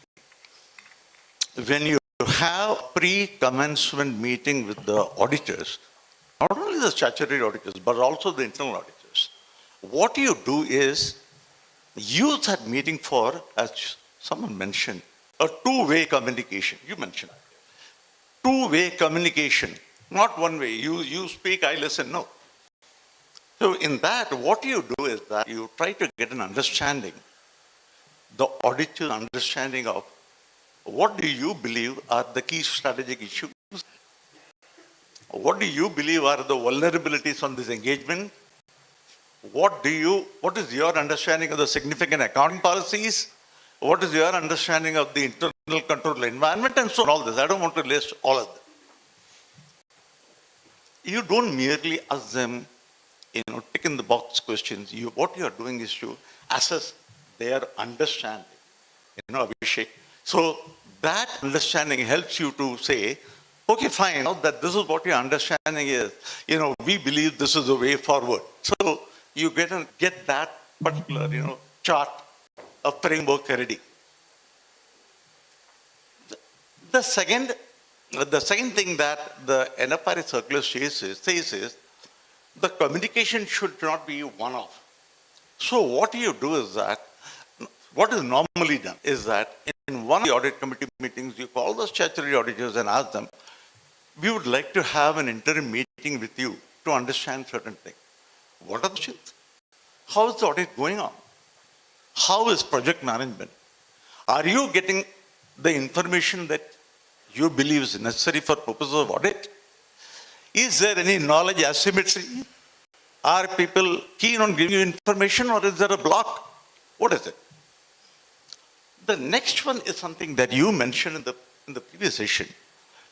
If there is a risk of a cyber attack, if there is a whistleblower that has happened, or if there is a major risk that has come up, like for example, the geopolitical risk that we are talking about, you cannot have the discussion and say, hey, let's meet at the end of the audit, at that time we are going to discuss all these issues. No, it's not going to wait. Crisis is not going to wait. You need to give a response immediately. So these sort of meetings, this interim meeting helps you deal with crisis-related issues. One of the things, and I can give you the example because it's a best practice, for example, the revenue structure is such, Abhishek, that it is not a standard contract. Individual contracts, you are aware of it. So individual contracts are different. Therefore, what do? They say that let us involve the auditors, the audit committee and everyone and try to understand, do these meet with revenue recognition principles? Are there any liabilities that we are not aware of? So all these, very involved questions are during an interim stage. Another could be, Pricewaterhouse uses this, methodology very well. That is key. That is cumulative audit knowledge. Last year, you recall, we never got confirmation because of a block that we had. So during interim audit, you tell the client or you tell the management and the auditors, what processes do we need to adopt today to see to it that year-end processes are, done easily. So that is one thing that I learned from Pricewaterhouse. Now, the most important aspect is with regard to the pre-audit committee that those charged with governance and the auditors have. This is a fact, and I'm sure you will all agree with me. Invariably, there will be a presentation on a PowerPoint presentation, and the major items are discussed and you're closed. There are two distinctive, drawbacks, Abhishek, with regard to this. And the first one is, are these the only issues that ever came up in the course of this audit? The answer is no. The auditors believe that these were issues that are pending and we are closing it out in the next few days. That's why these are being brought to your attention. We don't want to go into all the unnecessary details. So those are never taken up.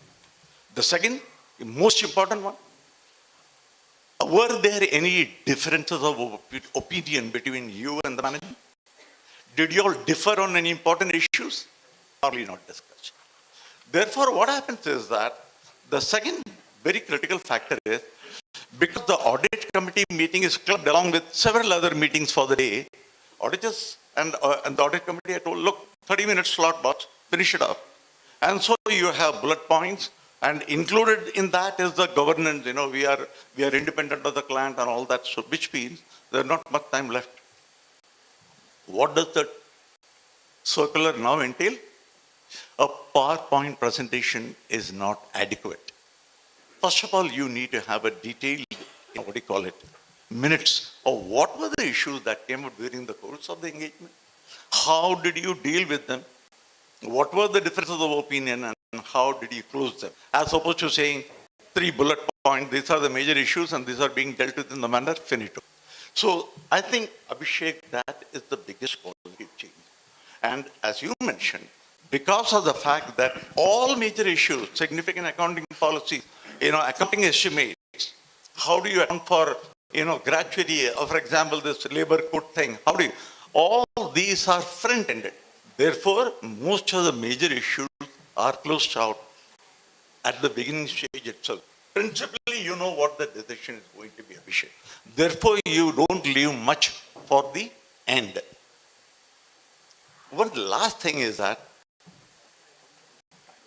people say, okay, fine, we had a pre-audit committee and we closed out all the issues. We discussed it with the audit committee, we closed out. Now, what we are going to do is, we are going to have a very short presentation for the board and others. Is that acceptable? There again, there is some guidance that you can get from the circular, and that is, what you need to do is to see to it that as those charged with governance, as an audit committee, you are required to present to the board that these are the issues that came up, these are the detailed minutes of those discussions, and if you guys have any questions to ask, please ask. As opposed to saying, these are the only 3 issues left, and we are done with. So you avoid that sort of a PowerPoint presentation approach, and you get to something which is very substantive, such that you close up. One last 2 minutes I will take. I mentioned to you, it's not only about robustness, but also about effectiveness. And you mentioned about the fraud part of it.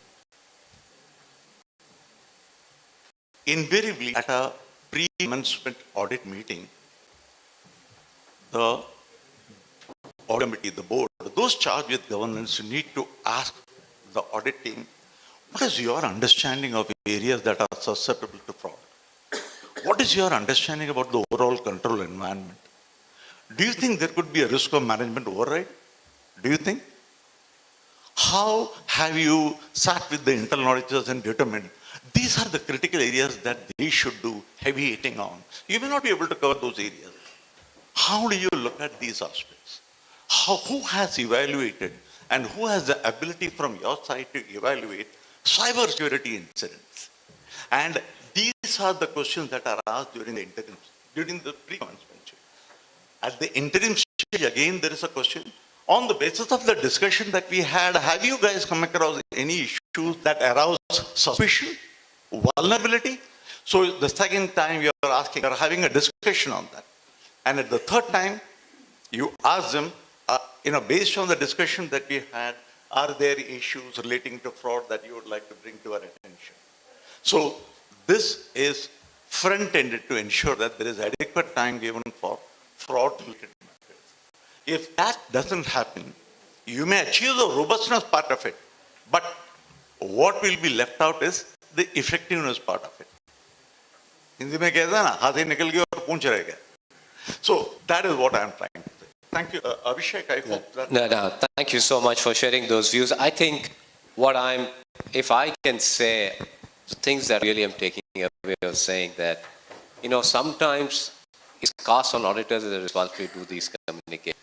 What you're advocating is saying it's really a responsibility of the independent directors and the management to have those robust discussions. It has to be timely, it has to be substantive, just not a PowerPoint presentation.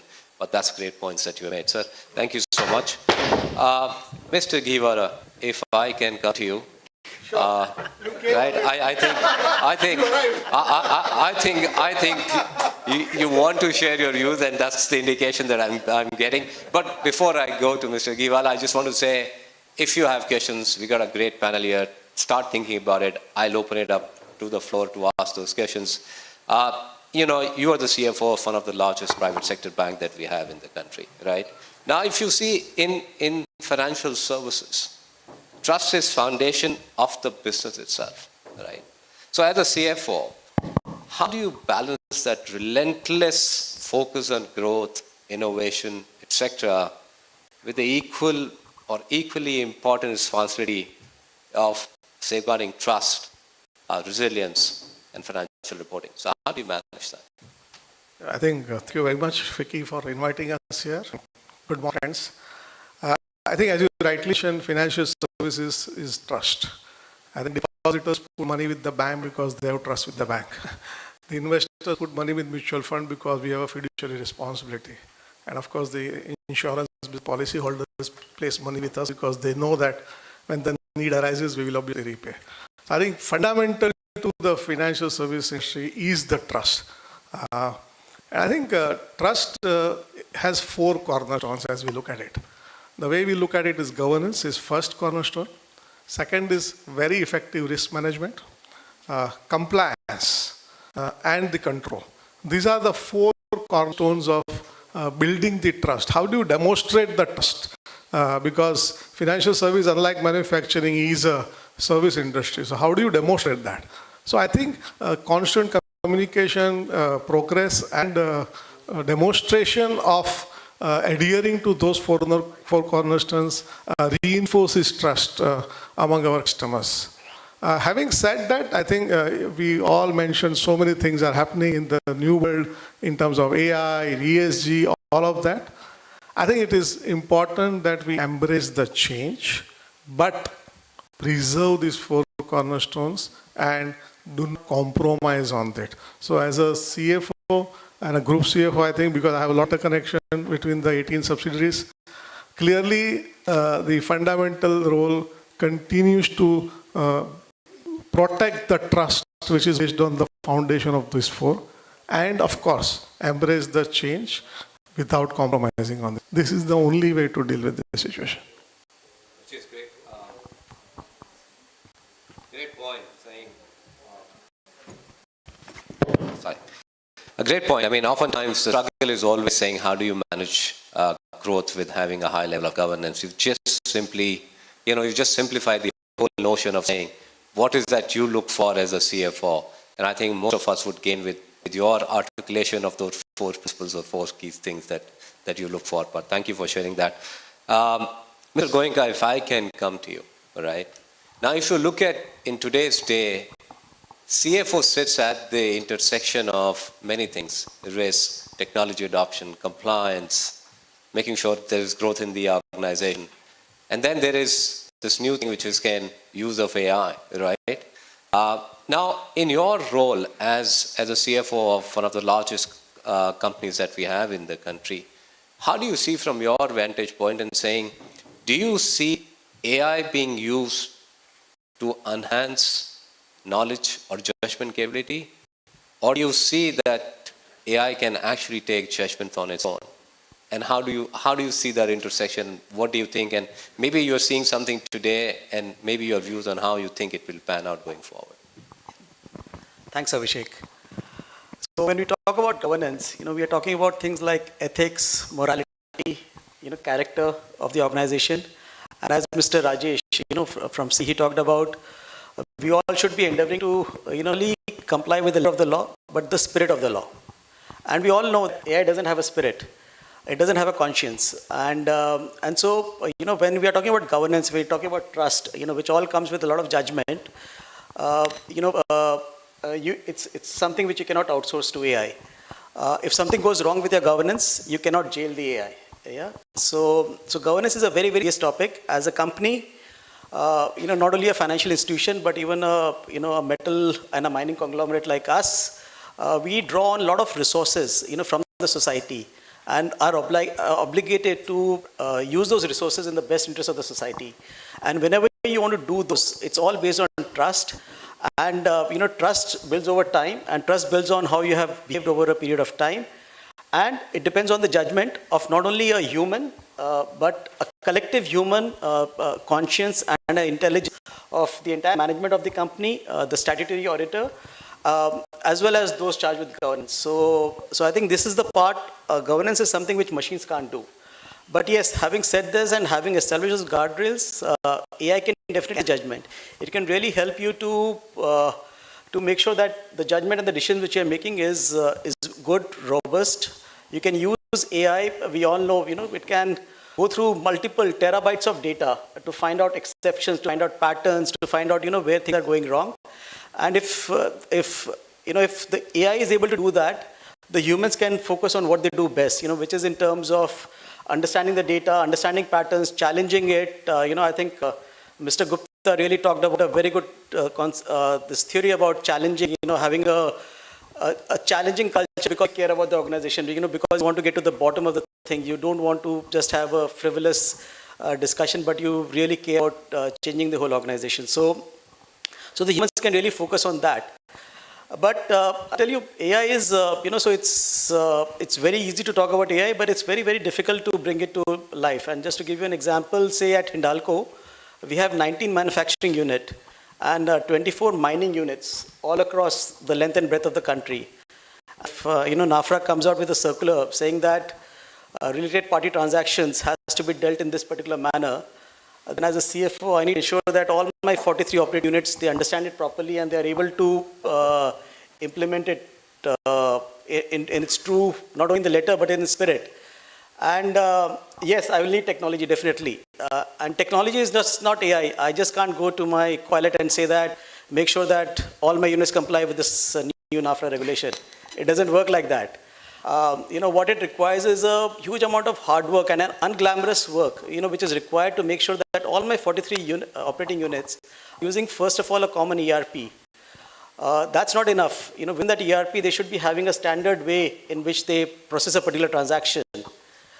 That's also not enough. They should all be having a common masters, so that if suppose an ABC Limited is a related party transaction of Hindalco, all 43 units understand it and they are very cautious, whenever they are doing any transaction with that entity, it follows that protocol. So, and for doing all of this, you need to have a very good, central finance and accounting excellence cell, to do it. Once you do all of that, you have a rich data lake on which AI algorithms, all of that can work.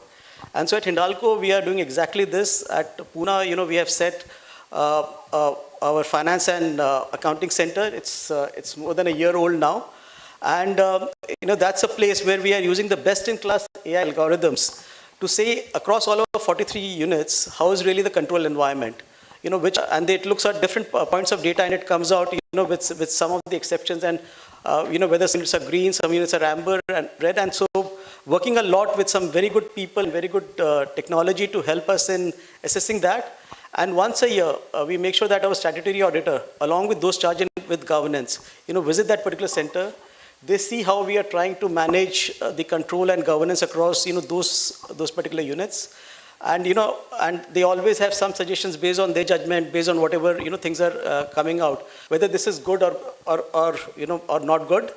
And so at the end of it, it's the humans who make the final judgment, as they are the ones who are, responsible for governance, and they do it with the best of ability. AI always supports it. So AI carries the load, but humans are the ones who are responsible. They are the ones who carry the responsibility of governance. So, great point, Mr. Goenka. I think, again, the way you articulated, saying just because you're a large company doesn't mean AI is going to solve every problem of yours, because there are nuances within every organization setup, financial reporting, etc. And end of the day, I can say this, the character of a company and the culture that gets built in is with people. So you can use AI to enhance the information you have, the speed of it, to enable some of the anomaly detection that you talked about. But end of the day, governance will always be people-led, the culture that you built in. So great point. With that, I invite that if you have any questions that you would like to ask our panel, we are open to that, and please do raise your hand, and Santosh can help. Santosh, if we can have take questions from there. And ourselves.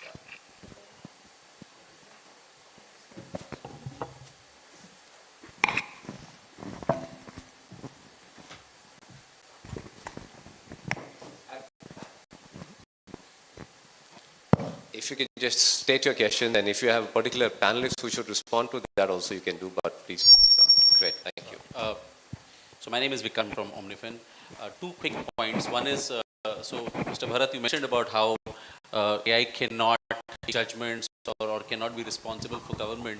Just a very quick input. A few days back, I got locked out of my house, and I thought, let's see if the AI can help me get in. But then I used 3 models, and then out of the 2 models did tell me that I cannot verify that whether it's your house or not, and therefore I cannot give you an input to enter your house. The third one told me to give me some tips and enter the house using a PIN. So yes, the models can be trained towards governance well.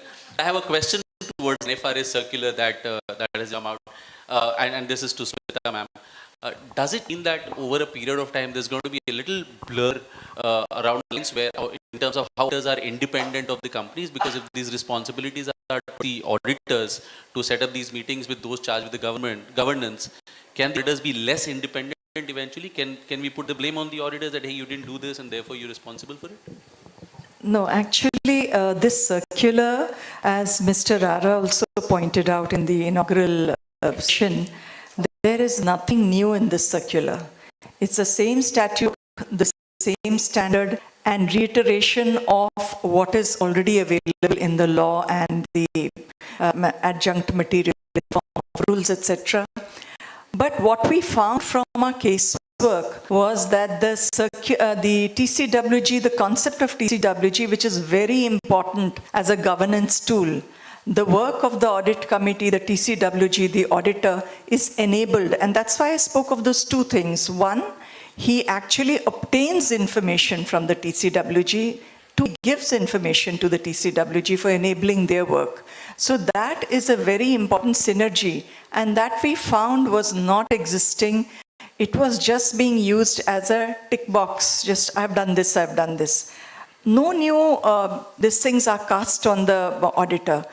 Talking about his independence, he's still very independent. He's been getting his information from the management, but what he gets from the TCWG is that, you know, everything has a strategic input also. Let me quickly, if there's the time, let me take an example, you know. For example, I won't name the company, but you all would immediately guess. There was a particular company which had operational problems, and for 2 years the sectoral regulator had told them to do something, and that was not done. Obviously they reached a point where operations almost came to a halt. It was made huge headlines in the country. I keep wondering, what was the TCWG, what was the audit doing? The auditor is not only about financials, because finally ops is something that hits your revenue. He would have made it, and then it's his duty to bring it to light that, you know, this is what the sectoral regulator has said. The TCWG should raise it to the board, and there would be a redressal had there been a 2-way communication, had there been writing. And that's where what I agree totally with Mr. Rara. This circular emphasizes the how, and that how actually leads to good governance. If you actually start saying, how is this done? You start asking the questions, there will be a resolution. The TCWG will take it to the board. We agree that big boards, you will not be able, the auditor will not be able to communicate the full board, but the TCWG is that medium. If we bring in this effective 2-way communications and it actually happens, you're going to resolve a lot of issues, which then boomerang a few years later. I hope that answers your question. Absolutely. Thank you so much. And we're seeing wonderful work done by NFRA. So I think we're raising the bar towards governance. So great work. Thanks. If you can pass the mic then. Yes. Thanks a lot. The question is that, my name is Gopen Gupta. I am an entrepreneur and started my business only 5 years back. My question is, we stand at a very good juncture in the sense that we are assessing and, we're late into AI. We have the least investment in India regarding AI compared to the world. So forget even the minuscule countries, Europe or Singapore or any other country. But the point is that when do we have a timeline regarding the AI laws? If we can be prepared, maybe, we can be, moving ahead with the world, or can be better ahead than them. So it's a question about AI laws. It's a question on AI laws and saying, does anyone know when the AI laws will come into the country? I certainly don't. So if there is someone who wants to respond to that, or we can, because it's not really something that because is relevant. the digital evidence should be taken into, and first, sorry to say, not only financial, because the maximum capital, the tele will move anywhere in the world. For a country like Singapore, US, a country like US, or third is Dubai, it will move in where, you've got the governance, maximum governance. So that question, trust and governance. So the thing is, and everywhere, abroad, the digital evidence is taken into better. And India, you've got so many n number of court cases, pending. You forget the district court, the civil court, the panchayat and the thing. You've got, I believe that would be topping, even the breaking the Guinness World of Records. I can just respond to that last bit as far as the legal system is concerned. Yeah. So the digital evidence has been accepted in Indian courts for many years now under the IT Act, and that continues to be the case, and the country has made great strides, I would say, on things like digital payments, digital identity, digital travel, way beyond many countries in Europe and other parts of Asia. The second part is that one of the key elements is the Privacy and Data Protection Act, which is also now coming into force. So the regulatory framework for the digital era is very much there. As far as AI is concerned, there will never be one law to govern, because AI in different contexts will yield different outcomes. But you will be happy to know that already there are 2 pilot programs where using AI to deal with the plethora of 138 cases. In Kerala, already a digital court has been established, and that is the first pilot to see how we can reduce caseload using AI. Great, thank you. Any other question? Yeah, please. Yeah, good afternoon. Hi, Abhishek. I'm Anil Kejriwal, CFO of Standard Chartered Bank. Thank you for inviting us. First of all, 2 comments and then a question. So first of all, thank you for FICCI CFO Council for organizing this, and the speakers on the panel for fantastic and valuable conversation. Also, second comment, thank you to all the regulators who are in this room, because I can see the regulators are reaching out to us a lot more and asking us for helping it with the comments on what is the challenge in implementing the regulations, and we can see a lot more conversation around that. So my question is, and I think I'll go with Ms. Smita first and then maybe anybody else on the panel. The risks evolve faster than the regulations. In that context, how one should think about the characteristics which will truly define the adaptive regulatory framework. So how should one think about it? See, the regulator is not very prescriptive. You're right, the risks evolve faster. The regulation is something which is static, and in the standards especially, and this is where I will talk about prescriptive and the freedom that I have under principles. Law could be prescriptive, our standards are prescriptive when it comes to what is expected of you, what is required of you. But how you actually go about it is your professional expertise. Nowhere has a regulator actually questioned why and how did you do this. The not doing a particular thing is what has been challenged, in this thing. Regulations are also keep abreast with times. It is from you in the industry who write to us, who tell us that this particular is a gap in the entire regulation. Rules and regulations are always amended and always very receptive. There I want to add in about NFRA that we are very current on our standards. When it comes to accounting standards, we are almost current with the international standards. As far as the standards on auditing go, it's pending with the ministry, and we are hopeful that it will come out very soon. Then we will be on par with international standards, and that would be very current. Beyond that, if industry feels that we need to change more, something needs to be this thing, it's still there. And another thing, a bill has been introduced in Parliament, the Corporate Amendment Bill. The rules thereunder would be changed. So we'll keep waiting for those inputs from you. Great. I have time for one last question. questions from the audience. If there is some, yeah, absolutely. Good afternoon, everyone. Prasad Pujari here from DBS. Thanks for this session. Just a quick one. I think Ms. Jingran just addressed it, but trying to elaborate a bit more on the onerous responsibility which is there on the TCWG when it comes to from a two-way communication standpoint.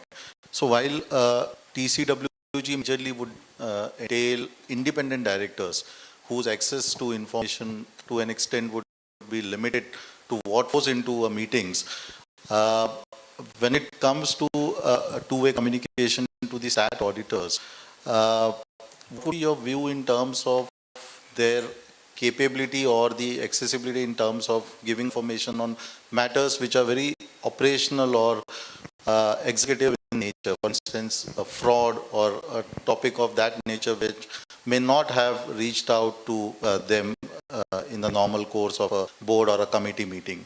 That was one. And secondly, to Mr. Goenka, what do you think is the biggest AI governance blind spot which TCWG in today's time should be looking at? I mean, just to know your views. Thanks.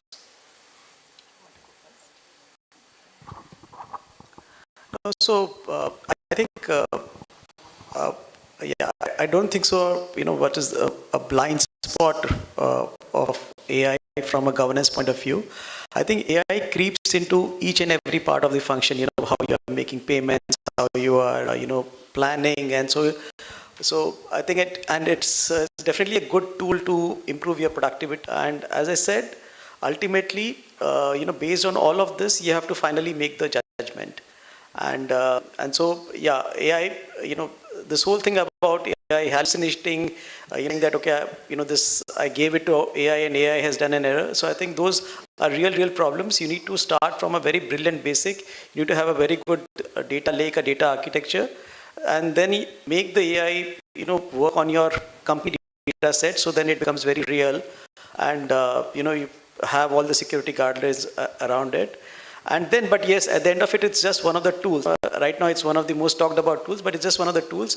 I think nothing comes back, it all comes back to that whole professional skepticism, which as a TCWG, you always need to have. You always need to keep on challenging and getting to the core of issue. I think and that's where we need to have a very good board and the collective intellect and expertise of everybody to help you. But I would just say, as far as governance is concerned, as far as, giving assurance to everybody, you have to own it up, and AI is one of the tools only which can help you. Let's not amplify it too much more than it, and it will take its own time to come up, and it will mature. But we are really the last line of defense within the company. As CFOs, we are really the last line of defense between us and then it goes to the external stakeholders.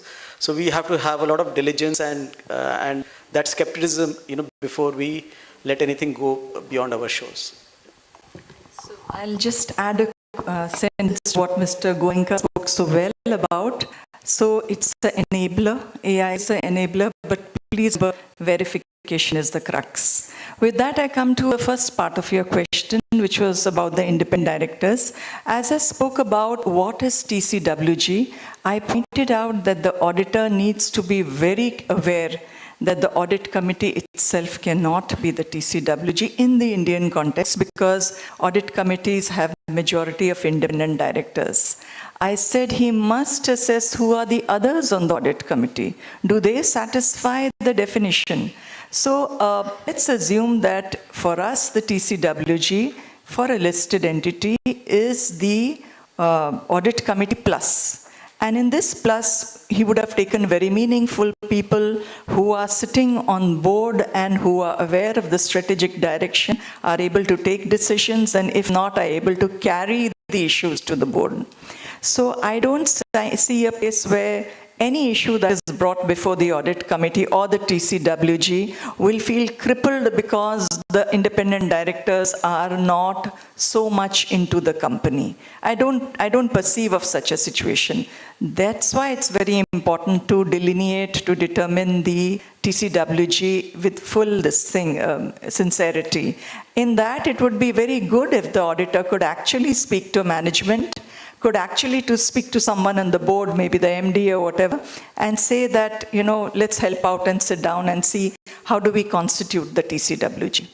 The rest, of course, is much discussed about, and happy to take any more questions. I hope that satisfies. Thank you. Yeah, Thank absolutely. you. Thank you so much. I would say, and I know people have questions they would like to pick your brain, all of you. I mean, it's been fantastic. I would say use the lunch time, the network. I'm sure most of you would be around, and engage in something that you were not able to ask as part of the session. But I can say, thank you so much. We had a fantastic panel. The diverse knowledge, experience, and the way you articulated your thoughts was just wonderful. Thank you so much for doing it. Really appreciate that. Thank you.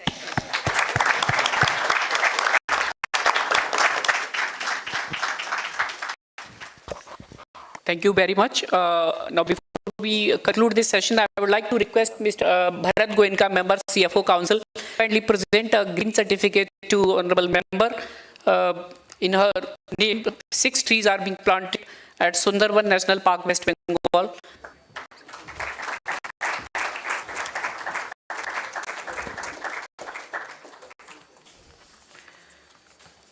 Thank you so much.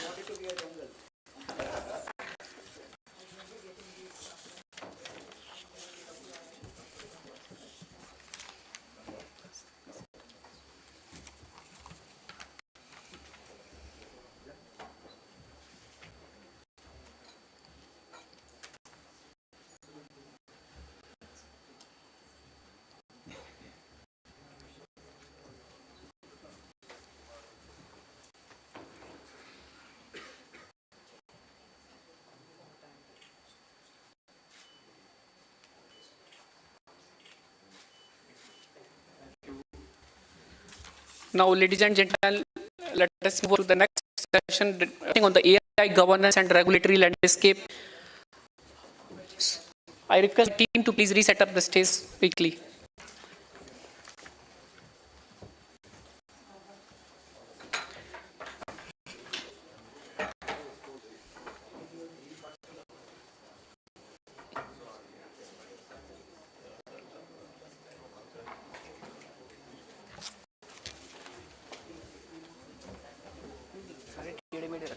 Yeah.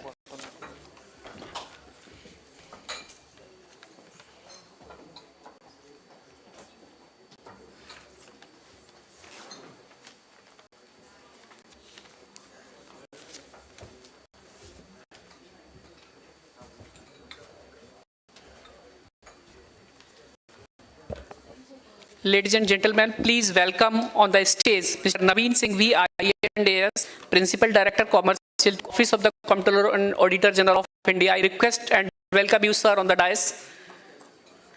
Give a huge applause to Mr. Singh V. I request and invite Mr. Sumit Seth, Partner, Pricewaterhouse Chartered Accountants LLP, to please join us on the dais, being moderator of the session. Request Mr. Deepesh Bakshi, Group CFO, Nayara Energy, to please come on the dais. I invite Mr. Piyush Kakkar, Chief Finance Officer, Rebel Foods, please join us on the dais. And Mr. Bineet Jindal, CFO Function South Asia, Bayer Crop Science Limited, to come on the dais, please.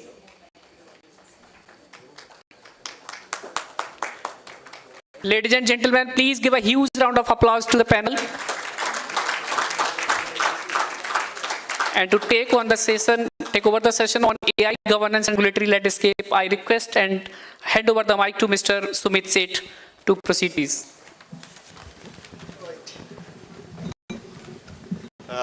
Good afternoon, everyone. We moved morning to afternoon. And I think we've had some really interesting discussions around AI governance, navigating change. So I think it's been quite insightful. What I'll try and do is I'll try and cover some things not been discussed, because I think the previous panelists have shared a lot on this topic already. 2 or 3 things from my side. I think what I learned is that AI doesn't know what it doesn't know. So I think to that extent, we as human beings know and also know what we don't know. So I think that's helpful, because as we look at this, as we automate, as we kind of digitize, there will be increased human judgment, which is required, and I think we heard that from everyone.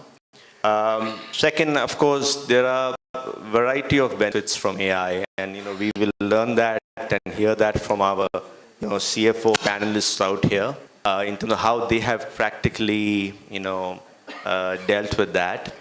But also with the benefits and opportunities, there are risks. We spoke about some of those, whether it is cybersecurity, whether it's data privacy, I think around bias, validation of models. I think those are risks. I think more importantly, which we probably didn't cover, AI also impacts society. It impacts, for example, my conversations at home with my 14-year-old son. He talks to me about mythos and fable happening. But also, I would say, in terms of sustainability, AI requires significant computing power, data centers, and it does have certain adverse impact on environment. So I think we've got to kind of look at a balanced trade-off on that, of risks and opportunities, and hopefully tilt the trade-off towards our side. And any conversation would be incomplete if I didn't talk about assurance. It is self-serving. I am an assurance and audit partner. I think we have to think about the future of assurance. It is getting reshaped. We heard a lot on that. I think my 2 points, there is probably going to be a greater need around assurance over AI. I think we don't have regulations around that yet. And I think the other area is how we as assurance professionals use AI to provide meaningful insights and an effective audit opinion or assurance. So I think with that background and some of the themes I'll try and cover, and learn from, the experience from our panelists. So maybe I'll start and hopefully get some practical examples around that. So maybe if I can start with Mr. Bakshi. You are CFO of a large energy company, Naira. It's probably one of the largest refineries in India and this part of the world. So how are you and your company leveraging AI and digital automation across different business functions more broadly? And is there a measurable impact or maybe tangible benefit which you can see? Often a question is asked around how do we get the return on investment around this. If you could share some insights of how this has happened and how you dealt with it in your company.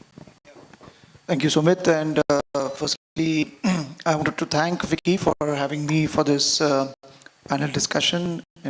There's so much to learn just being a part of the panel and the audience as well. So just coming back to your question, the evolution of AI and evolution of refinery is very interesting, and I'll just draw an analogy. Refinery is, a big asset, like a steel plant or a power plant, and it has billions of dollars invested. And success of refinery was defined by how much asset you have. Then there came a time where we started talking about assets which are efficient or not. And now we are talking about intelligent assets. And in our organization, of course, we are not thinking AI is futuristic. It is more like a digital supervisor who's, tracking the refinery operations on a 24/7 basis. And just bring to the question you asked about ROI, let me just say that I don't believe that only headcount reduction is really the return on investment of AI. I think it is much, much broader. It is about efficiency, it is about productivity, it is about customer experience, it is also about, I would say, risk reduction. And I'll give you an example. So for example, in refining, if you can use AI, which we do, to predict maintenance failures or predict when the next kind of a safety hazard is going to happen, then actually you have used AI very constructively, because a safety hazard can lead a lot of losses, And in a refinery business, safety is very, very important, because otherwise there is an unplanned shutdown and then a very, very high cost. You don't run refinery because you want to save electricity costs. You run refinery because it's a strategic asset for the country, and also you want to add value. The other place where we use the AI is around the crude slate and the product specifications. So if you're able to select a combination through running algorithms, then what that translates into is a significant inventory reduction. And in an oil and gas and downstream industry, inventory as a part of working capital can have a huge impact. And if you just look at last 4 or 5 months, what has happened in this industry, inventory losses or inventory gains, both are not good for the company, for the country. And that's where AI can be used, and we've been trying to use that quite successfully. So that's about refining. You said talk about various functions within the company. I won't talk about finance intentionally. I think we've had enough discussion. So I'll add the business lens, and I'll talk about the value chain of how a downstream company uses AI like ours. So first is refinery. Then the second piece where I get really excited about is using AI in trading and supply chain. Now, there are thousands of signals in the market about demand patterns, about crude prices, about supply chain opportunities on how you're going to get your cargoes, about inventory, about geopolitical developments. And we've been using AI, and more so in the last couple of months, on trying to predict a what scenario. And it has been really helpful, because these what if scenarios help us calculate all of these implications and again throw up certain outcomes. And something which was spoken earlier also by various speakers, AI is helped us give these outcomes and scenarios in minutes, which used to take hours and days, many years ago. And one example of this is Naira has been first company ahead of the competition that we took the oil price down in the market because we could actually predict in terms of what is happening and how our models were throwing up. Yeah? So that's around supply and trading. Let me talk about the third part of the business process or a value chain, which is retail. So in retail, so we have about 7,000 petrol stations across the country. And in retail, there is a lot of automation and digital support that has been done in terms of bringing the network together. But we are now talking about intelligent network, which means try and see on an online basis what is the consumer buying. We've introduced automated sort of pumps and loyalty programs. And I think this is also giving us insight to enhance the consumer experience. And then through video analytics, we've been attempting to use, can we do compliance and safety sort of checks at these retail stations? Yeah. So I think if you just look at this entire value chain, again, refining, supply trading, retail, I think we've been trying to use, and these are some of the practical examples. And lastly, I would say, and we keep saying it in a lighter note, if AI can predict a pump failure, can AI predict and avoid a good talent to go away? Yeah. So we're trying to use in talent management how AI can be used, of course, subject to all the privacy laws as well. So yeah, Sumit, I think to summarize, really a lot of action, and I think AI benefit for us has been moving from hindsight to foresight. And I would say crude is a feedstock for us, but data now is the second feedstock for us. And can we convert that data to add value to our consumers and our stakeholders? Thank you. And that's just quite insightful to see that how widespread use of AI is in your company. It's interesting to see that it has a social angle also. So when you talk about prevention of hazards and safety, that's a pretty good side of that. And of course, even about predictive capability, I think that's something which AI does quite well. So maybe I'll just shift gear, and if I can come to you, Mr. Jill.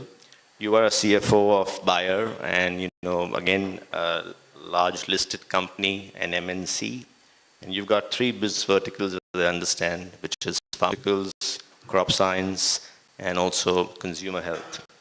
I think if I can get a little granular, moving from the entire business lens now to maybe more area of financial reporting, non-financial reporting, which is sustainability and compliance.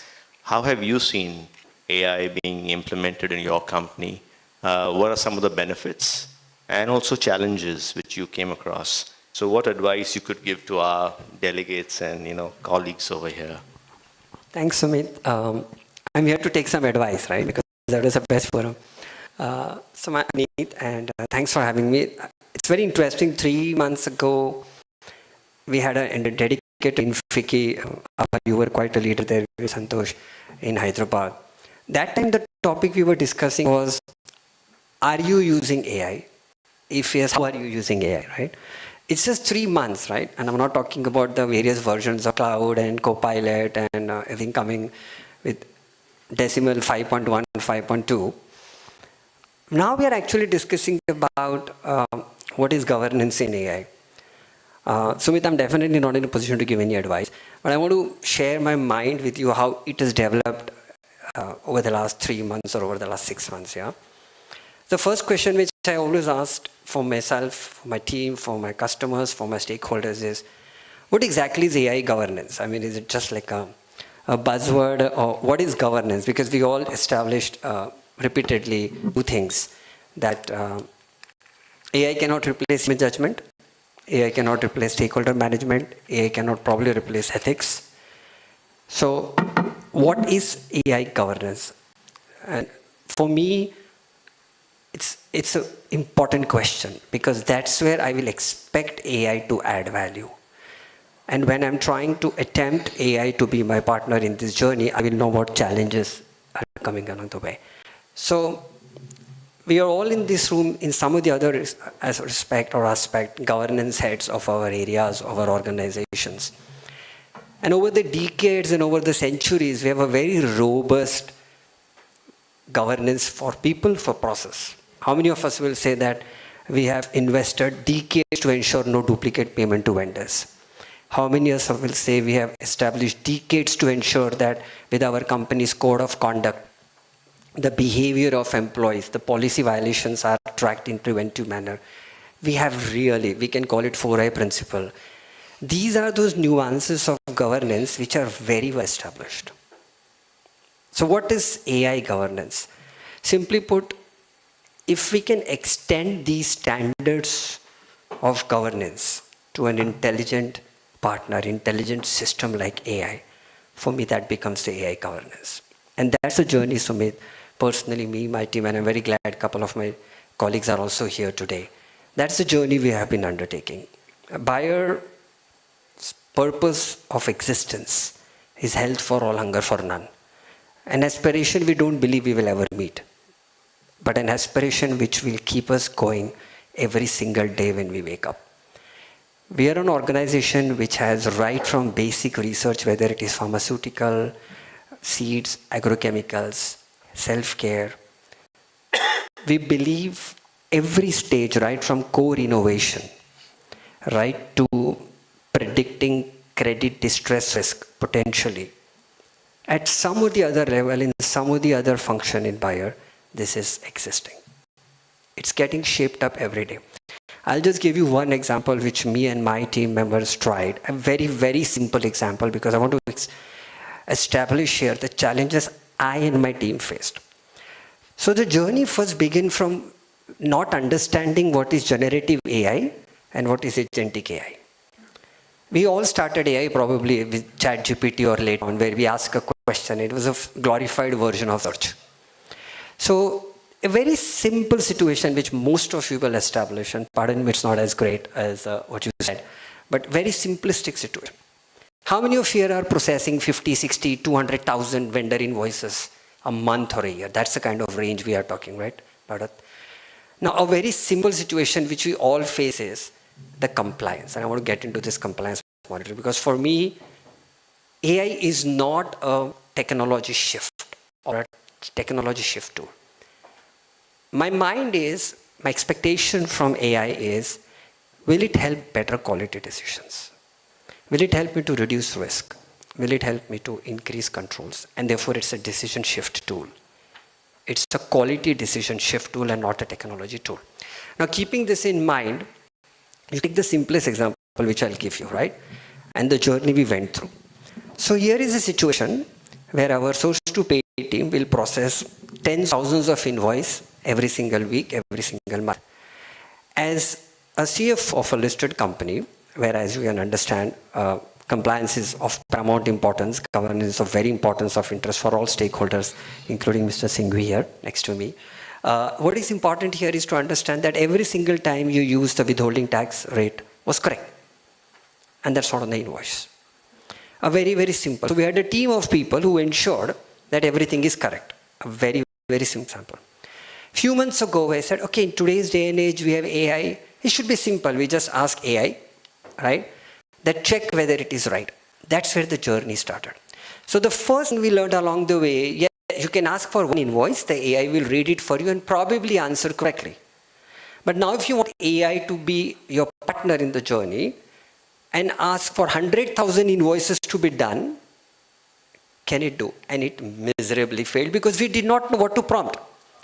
We did not know how to upload 100,000 invoices. That's where we first got introduced. Oh, there is something called a generative AI, which can create content, but then there is something called loosely used agentic or agents. And that started the challenges. We then had to really involve colleagues who were able to build a network of agentic agents. One agent will pull the invoices. The other agent will talk to the first agent. One agent will understand the decision tree, good, service, if service, what kind of service, if this service under which section of income tax. During this journey, it wasn't like you build an agent and it is done. Every time the human, and it's not just judgment, we call it, how many of you know this term called UAT, yeah? User acceptance test. We kept checking and it took months. Something as basic as this, which I started the journey thinking, AI should be able to say what is section 194 and what is one section something. It has taken us months and months for an agent to simply understand an invoice means what and under what section. And now we are at 98 to 99% accuracy. What are the benefits? Can I quantify? Yes, I can. It has taken me and my team for at least 4 months, 5 months of rigorous agentic AI network creation for something as simple as this, which humans were doing. A team of people were doing it very efficiently. But what are the benefits? Sumit, we can quantify for this one particular example. The nature of our compliance has probably become 100. Why? Earlier, we were monitoring this on a weekly or at best on a monthly basis. Now we are doing it every day. Every day we are, so from a periodic sample-based monitoring, it has now become a continuous insight.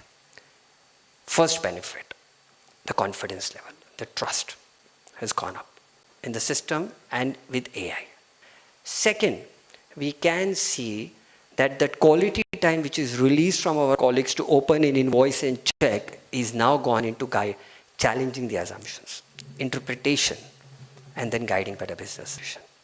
There are, of course, a little bit benefit which is financial. Like this, if you box into every single process, Sumit, it's possible, but we aren't at a stage as an organization. We can see the cost. Getting a license of a particular LLM, we know what the cost per person is. But you're not at a stage as an organization. Are we asking that question? Not. Because we know the first step to get AI involved is to get everybody involved right from top to the bottom. So right now, the return on AI is important, but not at the stage we are trying to calculate. What we are trying to see is the cases which can make the difference. Thank you so much for that. Two takeaways. I think he said it's a partner in the various functions, specifically in your reporting. And also you spoke about periodic sampling versus continuous monitoring. I think that's pretty important. And we'll cover that in Mr. Singhvi's discussion as we talk about assurance. Thank you for that. Maybe I'll just move forward, and if you can go to Mr. Kakkar. You are CFO of Rebels Food, providing food to and suiting our culinary needs, some delicious brands out there, ranging from pizzas and, Southeast Asian and biryani and so forth. I will not get into that. But what was interesting when I went through his website, you speak about using food and technology together in your business, and I think that's what you talk about. So maybe, if I come to you, and as we've been discussing governance, if I may call you a new age company, and I hope that's okay. Clearly we see governance, kind of evolving differently in private companies, new age companies, listed companies. How have you tried to kind of balance the agility and growth, but also keeping in mind accountability and trust with stakeholders? So if you can share some thoughts around that. Hi all, good afternoon. My name is Piyush Kakkad, and thank you for inviting for this discussion. I think we stand between y'all and food. So we will make sure that some of the examples in and around food are discussed in the next 5 to 10 minutes. I represent Rebel Foods. We are multi-brand. We are disrupting the food space, because what we are trying to do is be able to churn out various brands from different cuisines, rather than a traditional model of one cuisine operating from the one infrastructure. I think to the question that you asked, I think to my mind, the governance and the risk management is more about a culture of the organization and the mindset. It's less about at what stage, what is the right level of governance and the risk management needs to be implemented. In some of the discussions that we do with other companies, this question often comes across: how much to invest at what stage of journey in the company? When we start to think that way, definitely company at an early stage has a lesser resources, but it's more about trying to think whether governance and risk management is the cost or an enabler to the business. Moment we start to think about cost, there is a tendency of postponing the implementation of the governance and the risk management framework. But I think we should flip the things, and like in morning sessions also, distinguished speakers have spoken about, we should think about this as an enabler to the business. When we think about a business to scale up from a 0 to 1,000 crore, we think about what's the strategy, what's the operating execution plan, what's the org required to deliver that. In addition to that, we should also think about at what stage the systems, the governance and the risk management framework is required to ensure that the plan gets executed seamlessly, rather than lack of system or process becomes a hindrance to scalability of the business. So I'll quote a few examples that how we think about it. Okay, before that, let's try to think about this risk management and governance is for whom? It's for the stakeholders, right? In an early stage private company, which is bootstrapped, things are in visible control, right? Everything is routed through the entrepreneur or someone who is sort of assisting to him or her. So to that extent, it's the oversight that meets the minimum requirement. As you scale up, you get to a VC or a PE funded. So there are more stakeholders who require an independent view about whether a strategy is executed the way the strategy got signed off, and are the controls effective enough. And then when you reach a public market, it's the public at large, as a result of which there are a lot of regulatory requirements which are there to make sure that people have confidence in the companies that they invest for. So the way we have thought about it is that at any stage of the company, we should think about it on two counts. One is what is minimum level of governance required, which is more about making sure that compliance happen on time and you have audits done within the requirement. It starts at the basic requirement. On the business side, we could look at it, what are the minimum controls required, which will help us to scale up the business or protect the margin. So for example, in our business, 4 years back, when we used to look at what are the challenges in our business, came up with supply chain. Like Dipesh also mentioned, supply chain was a big challenge for us. So what used to happen is that rice used to be there, proteins used to be there, gravies used to be there, but seasonings used to get stock out. And as a result of which, biryani order could not be fulfilled. At the same time, if there is overstocking, there used to be wastages. So one had to find a right balance between the two. I think that's where the data science related models, upgraded through AI, helps us to know how much to order each component so that there is a right balance between a stock loss, right, and the wastage. A second example is how much manpower to be deployed in the kitchen, right? Third example was more around the audits which we used to do to make sure that kitchen teams follow the SOP. Earlier, we used to have a 15-member team which used to do a CCTV camera audit.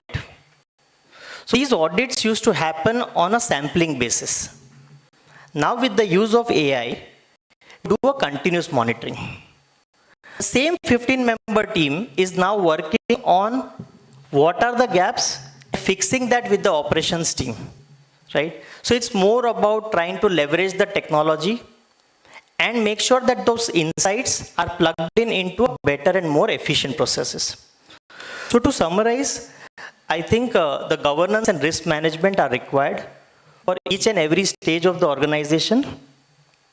Maybe the depth at the beginning could be more around what does business require, and it evolves as you have more and more stakeholders, so you make it broad-based.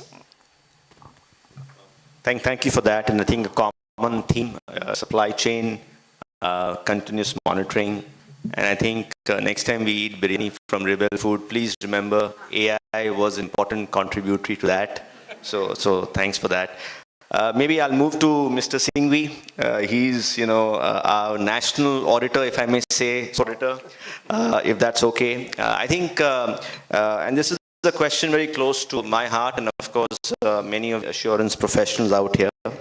In this world of AI, as it's evolving, I think it keeps changing so quickly.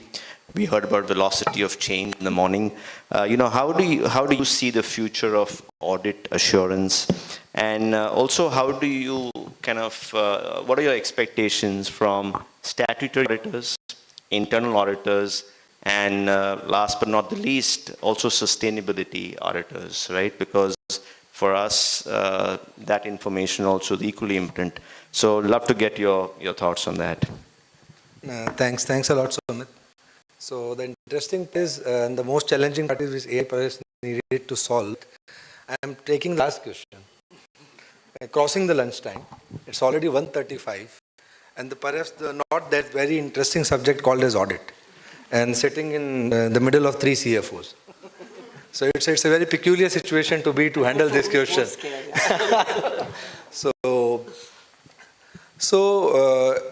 There are two ways to handle this question, Sumit. I was thinking of going the theoretical way first, but I will go for the more practical way. Perhaps the interests of the audience would be a bit more aligned. So I will put things into perspective from the perspective of what we are thinking about in this line in CAG of India, being the Supreme Audit Institution of India. So just to put things into perspective, this is more of a private sector group. So what does CAG audit? Just 1 minute of that perspective. Wherever government is, CAG is the sole assurance provider, if I may summarize. So auditing of national government accounts, state government accounts, municipality accounts, PRI accounts, PSU where we come after the statutory auditor, all the autonomous bodies like EPFO. So it's a very wide canvas we are looking at. And the wide canvas means a variety of institutions, variety of systems, variety of regulatory frameworks, variety of accounting frameworks. So in accounts of EPFO, which is a 35 lakh crore balance sheet, is very differently prepared from accounts of IOCL, which is a 11 lakh crore turnover, which is very different from the accounts of union government, where the budget size is around 50 lakh crore. I might be incorrect by 10%. And then they are very different from the way account of a Gram Panchayat is prepared, which is implementing NREGA, or as we call as VV Ramji now. So we are looking at that kind of canvas of audit work. We are having around 20,000 auditors nationally posted around 130 offices. So how are we looking at our assurance business in the emerging era of AI? So I generally, in our organization, we see it from two perspectives. And just before I start answering, the same caveat which Gupta sir gave in the morning. All the views I am presenting here are views of Naveen Singhvi. They are not views of CAG or Government of India in any way. But so what we have done is, so we have created in 2022 a strategic framework of AI in future in audit. So this document we created for our organization. So we see AI from two lenses, rather three lenses. First lens is using AI in our auditing work. B, auditing of AI, which is being used by the audited entities into their different work streams, which are relevant for audit. And obviously using AI for our internal efficiency, which have been beautifully covered by all my three panelists already. So I will touch upon the first two aspects which are part of a strategic document. So first document is how do we want to use AI? So for the biggest challenge which I see in using AI for an auditor is, the data and information which we get in our audit are not our data and our documents. We are having this in a fiduciary capacity. The data and documents belongs to the audited entity. Now, can I use an AI model? Can I use an LLM on my own, which is more efficient for me? Or I have to make sure that the data security protocols, governance protocols of the systems I'm using have to be completely aligned with the governance protocols which the audited entities has put in place. And take this into the scenario where we are dealing, in CAG, we are dealing with sovereign data. Data which belongs to the sovereign, data which has security implications. So it was very easy that we could have gone into ChatGPT or we could have gone into Claude as it is today, but we can't. I cannot share Government of India database on Claude. So does it mean we stop, we don't use? And the biggest gap where we see is we don't have a frontier model which belongs to us. The frontier models either lie in US or in China or a couple of open source models here and there. So how do we do it? So we partnered with our premier technology institutions, IIT Delhi and IIT Madras. And from last 2 years, what we are trying to do is we are trying to develop a specialized audit LLM based out of India, server based in India, not connected with any other LLM outside India to be used for our work. So we took a pause. We said there is no race. I don't have to deliver on bottom line or EPS to anyone. We have to be very sure about how we use the data which we have in a fiduciary capacity. So now IITs are working with us as our partners to develop those LLMs for us. We are creating two. The second one might be of more interest to the audience, and one is financial audit LLM, where we are sitting with the IIT right now and we are training the models in understanding India's, understanding Caro reporting framework, understanding Schedule 3. So that the LLM works as a frontier foundation block for us, where we can unleash the agents. We create the agents and it can work, and we don't compromise on the data security aspect. So this example is obviously we cannot ask all the statutory auditors to go and develop an LLM for that. But two aspects to this. One, I hope that we are pretty sure in auditing profession that the way we are using AI models for audit are completely aligned with data governance and security protocols of the entities from which we are getting the data.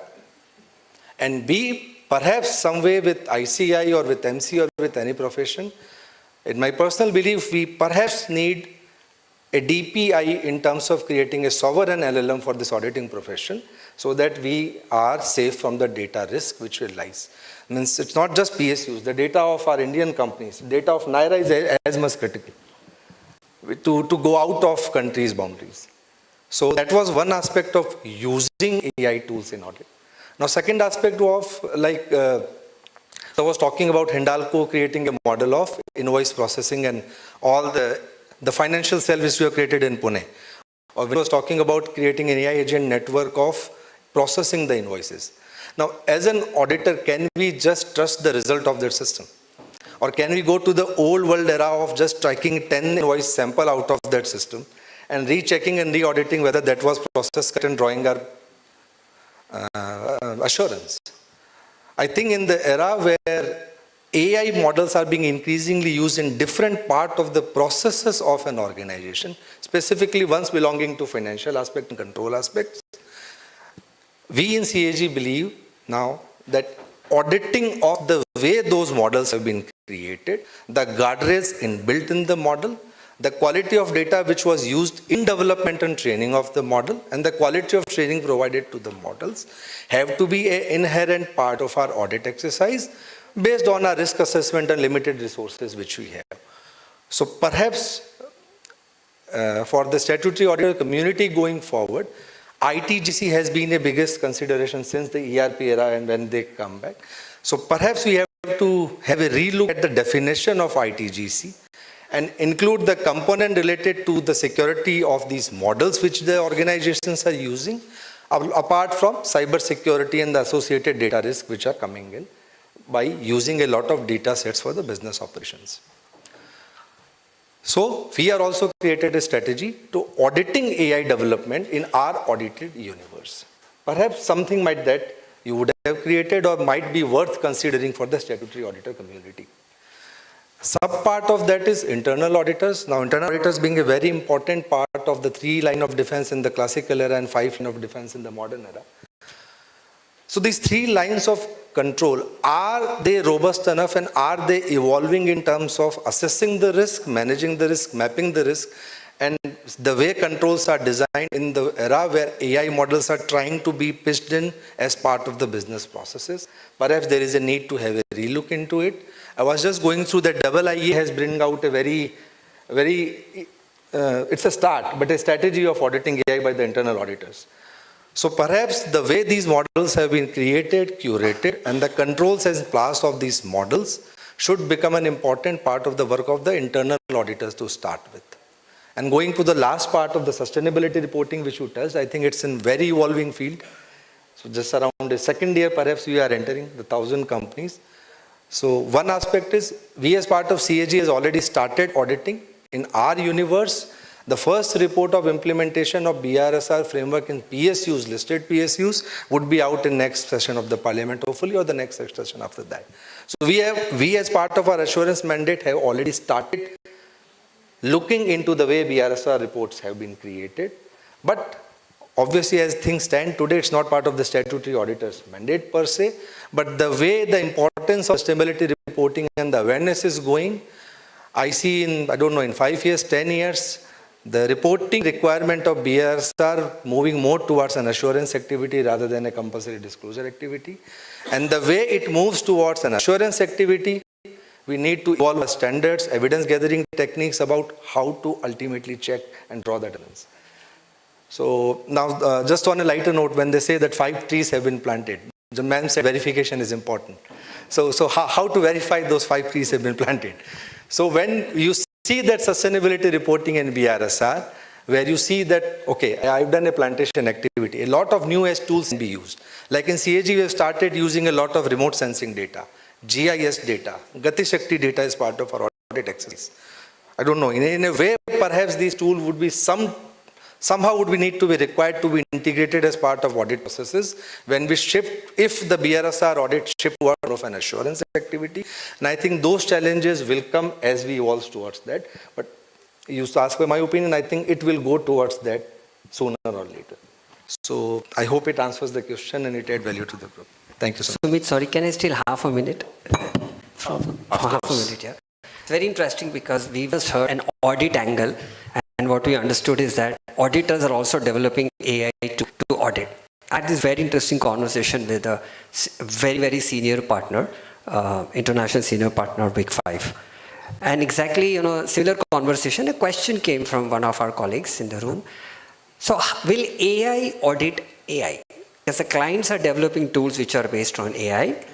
And the auditors are also, there's a race, right? If not, and that's a question the board will ask, are you over-investing in AI or are you letting the opportunity go? So this question was, will AI audit AI? Anybody wants to hazard an answer? Anybody? There's the best of the audit fraternity, best of the client. Anybody wants to hazard an answer? This question was asked to a senior audit partner. So will AI audit AI? I mean, I have the answer, but anybody wants to get an answer? I will go in the end. I will make an attempt, but maybe someone in the audience, someone wants to try, especially the audit fraternities.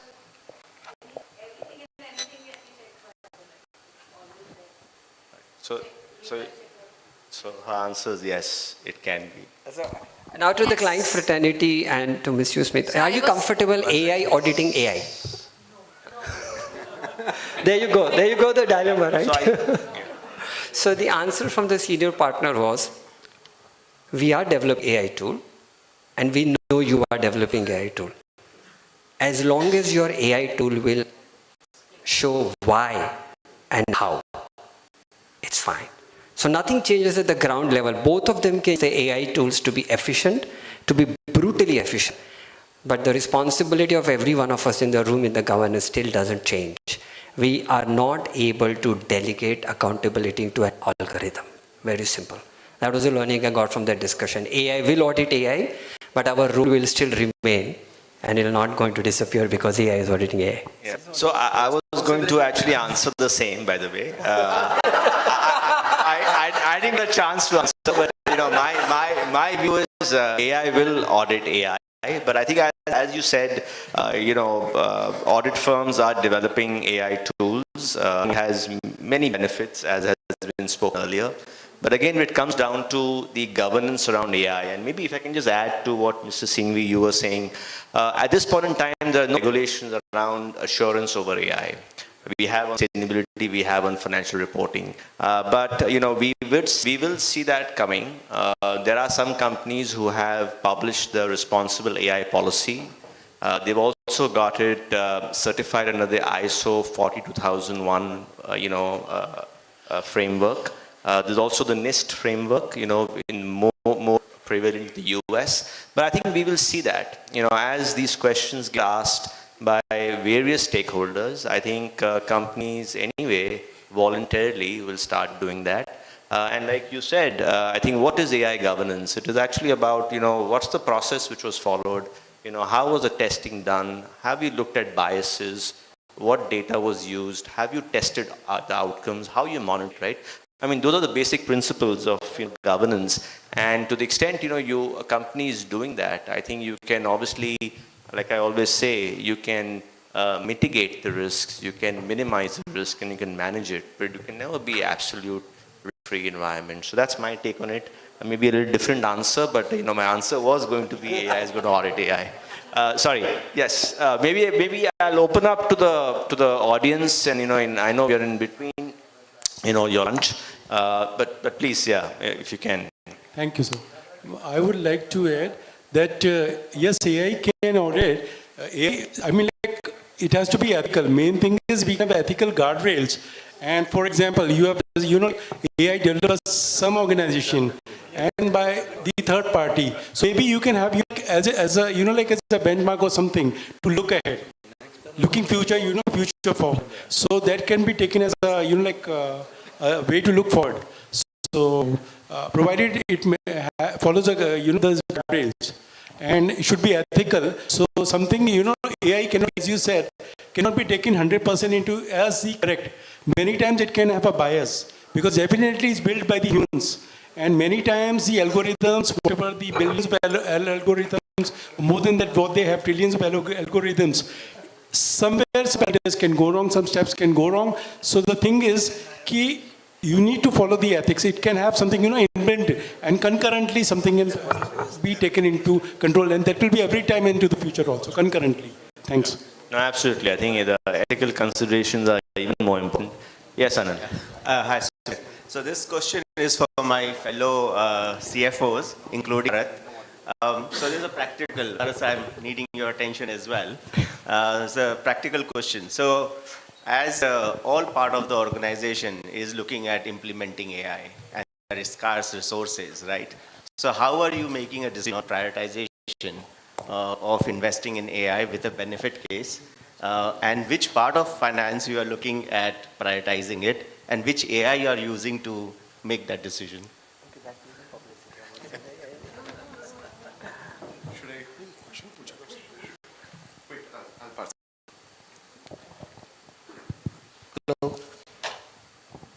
Mr. Kakkar, this is a question to you. Sorry, yeah. Yeah, and I think, so I think that's, Vineet also alluded to, it's, very difficult to make a business case for AI. And yes, AI in terms of productivity, efficiency, reduction in headcounts is still, something which at least for our organization, yes, we are looking at a lot of business cases, but yes, very difficult to get everything. And also, I would say the cost of, the cost of tokens, the cost of when you get into the actual agreement, when you get into it, the numbers are really, good sizable numbers. And so what we are doing is, like if, at the end of us for Hindalco, it's really a manufacturing and a mining company. So the way we maintain our assets, the way we, we run it, we drive productivity, we are looking at, really having some very intelligent SOPs and, manufacturing practices where we can build some, anybody in any part of those, one of the 43 plants, if he wants to have any big thing, we have a very good solution to that problem and building intelligence around manufacturing and mining practices. And within finance, I think, yes, there are a lot of areas to look at it, but, and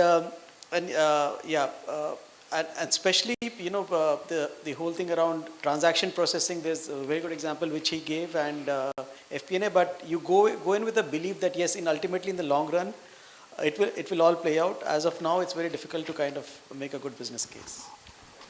Just a point to add, I think AI requires a harmonization of the data. So as a starting point, I think AI, what is going to be the organization strategy for next 3 to 5 years, and investing to organize the data is like fundamental or a starting point of that. You could build further models like Bharat was saying, that depends on the kind of appetite at a different point of time. But I think harmonizing data is super critical. Yeah, this question is to Mr. Sorry, let me just add and then we'll go question. How do we decide where do we invest for this? Look at the intersection of efficiency, right, and governance. If we move too fast without any governance, and the question we should ask, right, before investing into any adventure with or any venture with AI. If we move too fast without governance, we're going to increase the risk. So if you're looking at this area and you ask this question, if the answer is you cannot at this stage establish governance around this process, don't do it because you're going to increase the risk.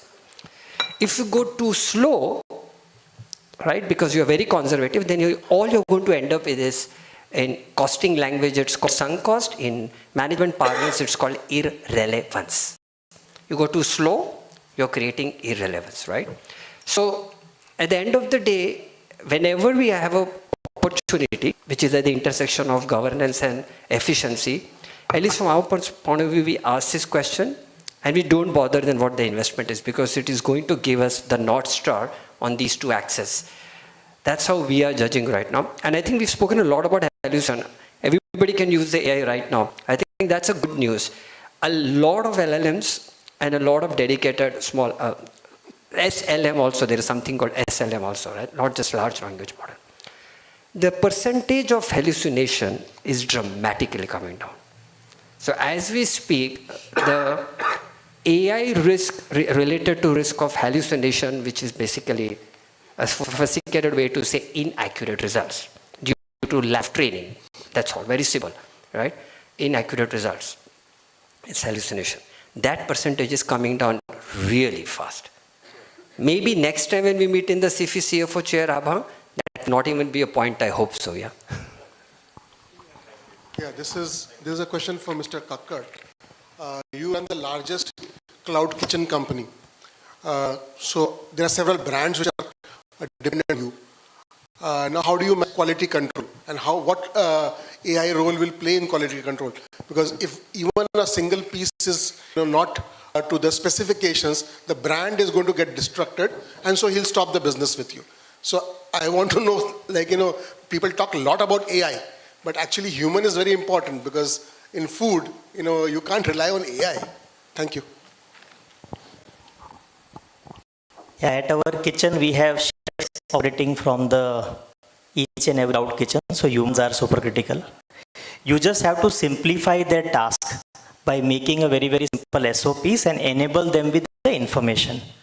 I think on the quality side is a lot being done, and continuously we have to invest on that because quality is of paramount importance.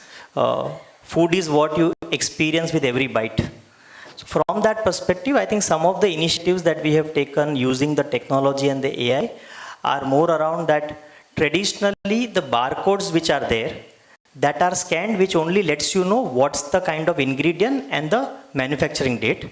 But even the expiry date and all those relevant informations are now getting scanned in the barcode, right from vendor to the logistic space to our kitchen. So we exactly know what's the shelf life of each and every ingredient which is there.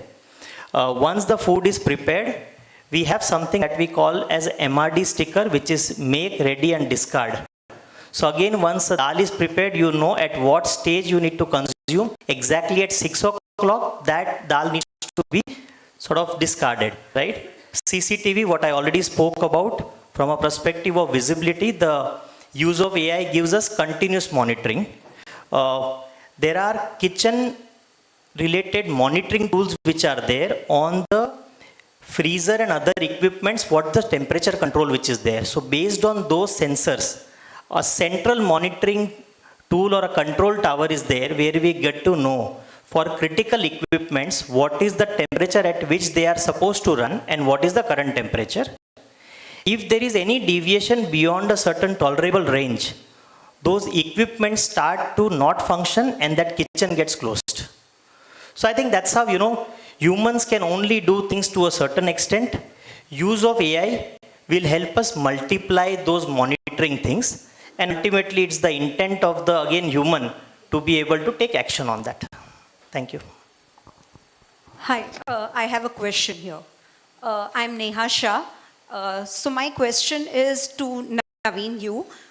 This basically was large corporates or large companies like Google also are facing an issue with regards to people who are using the huge data sets, right? And then deriving some information out of it, using it on another data set and using it with other LLMs, and then bringing out an information which is completely different. So multiple people having multiple set of informations derived from the same LLM probably, but then used in different outsourced, right?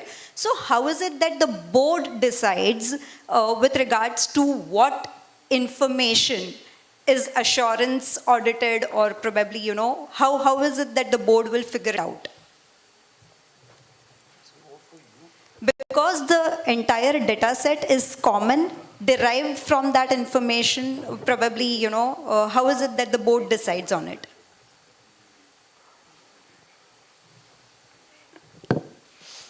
Perhaps the question would be better answered by Vinit Page, but I can just add my 2 pennies in that. Sure. That perhaps one aspect which we couldn't discuss was, you asked this question to sir, that how do you decide which AI tool to use or which vertical you use AI tool for? So it gives a hint for a larger question which we perhaps didn't handle here. Should an organization have one AI strategist or not? Because there are 1,000 kind of work and processes which you are doing, and there are 143 plants he has, or 20,000 people work with us. Do we allow everybody to go into any direction which he or she wants, because we have to have an agile organization, everybody given the freedom of experiment? It is good at one extent, but it can go beyond a particular threshold. So perhaps now and the token maxing is an event which is happening. It is getting very expensive to use those AI models. We have infra concerns. So I think first and foremost, the organization itself should have a well-defined AI strategy. And the strategy perhaps should include A, which area we need to use AI tools for. B, having a user access kind of an environment which we generally have in ERP or other systems, that who can use particular AI model for what. So perhaps when you have a well-defined strategy and well-defined roles and responsibilities laid down around a user access framework, this will help in more preventive control about the problem which you were trying to say, that everybody is using the data set into a different LLM. Why that everybody was allowed to use different LLM if the organization had a proper strategy? So perhaps that is the one aspect which, if I was an external auditor and I was auditing the AI governance strategy of an entity, That's the risk factor which I would focus on. But that is an auditor's perspective, a management perspective might add value into this answer. So I'll say what you can do is and read out is what Elon Musk did. Just limited $200 spent for everybody, except for the core team. I'm not saying this is answer, but on a lighter note, what you said, probably said a good news. Maybe I was overzealous about it, that the hallucination maybe next time will stop. But there's also not so good news, is that even though the cost per token or cost per is coming down, the overall spend of AI is already becoming a discussion in the boardroom.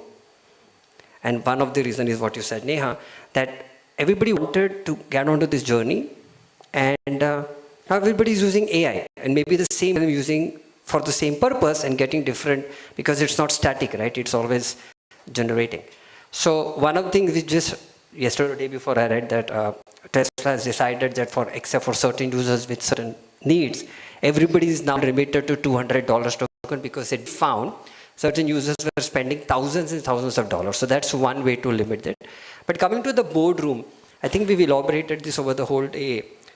The discussion in the boardroom may start with this question, right? What is the source of your data? But it doesn't end there.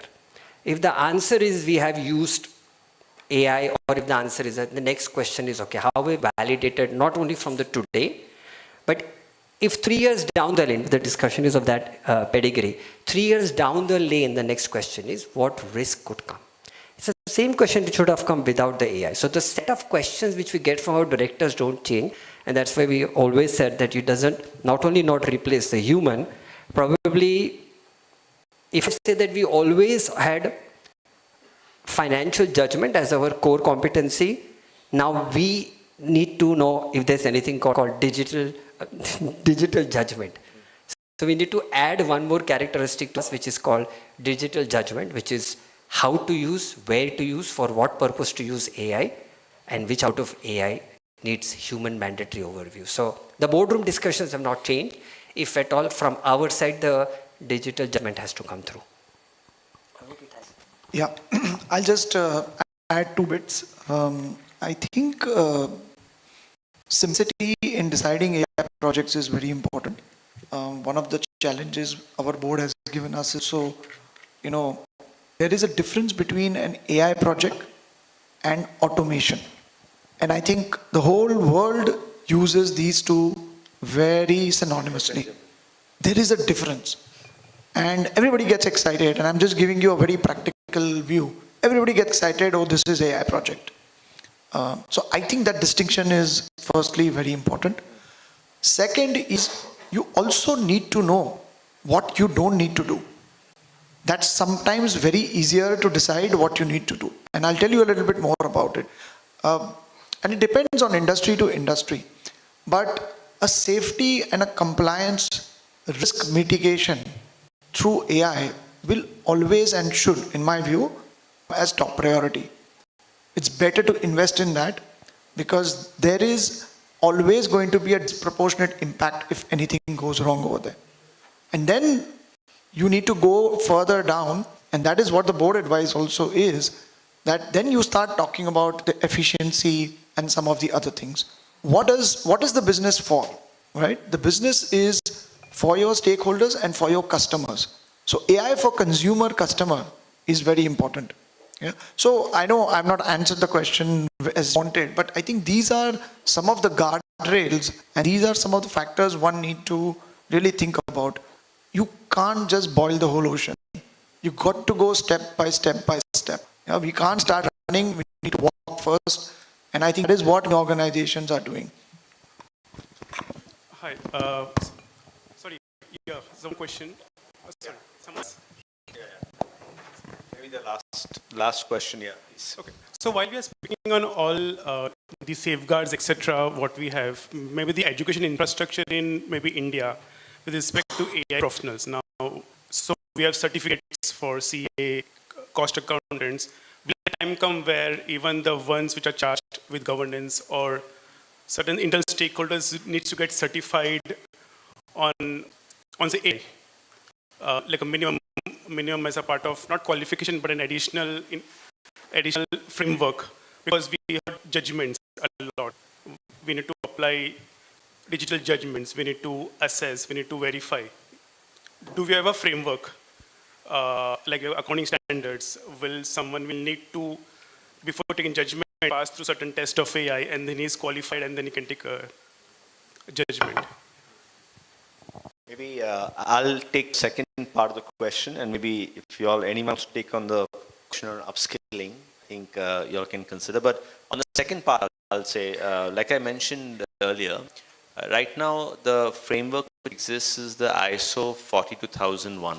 That's a pretty comprehensive framework around artificial intelligence management system. So it's like you have your processes, systems, documentation, testing around that. So that's a framework which exists. Some large companies, I know, for example, one large IT services company and one large bank in India, they have got this certified, the AI policy, through this ISO certification. So that's presently existing. Of course, like I said, it's not mandatory, but you will see more being adopted voluntarily. That's quite comprehensive. Then the NIST, the National Institute of Science and Technology, they have a framework.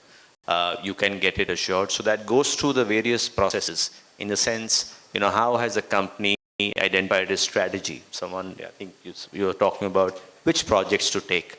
How did you go about deciding on what data to be used?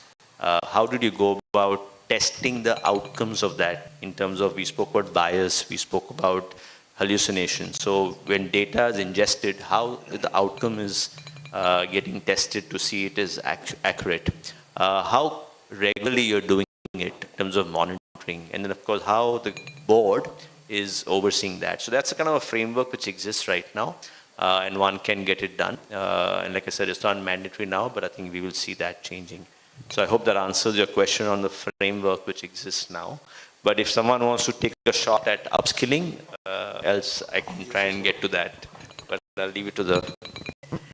I think things would evolve over a period of time. I mean, 2 years back, the discussion on AI was very different from 6 months back and what it is today. But at least one view could be that, see, the board has to ask the question. The responsibility and accountability will rest with the management. I think couple of questions that will start to emerge is, what is the use of AI that we are doing as an organization?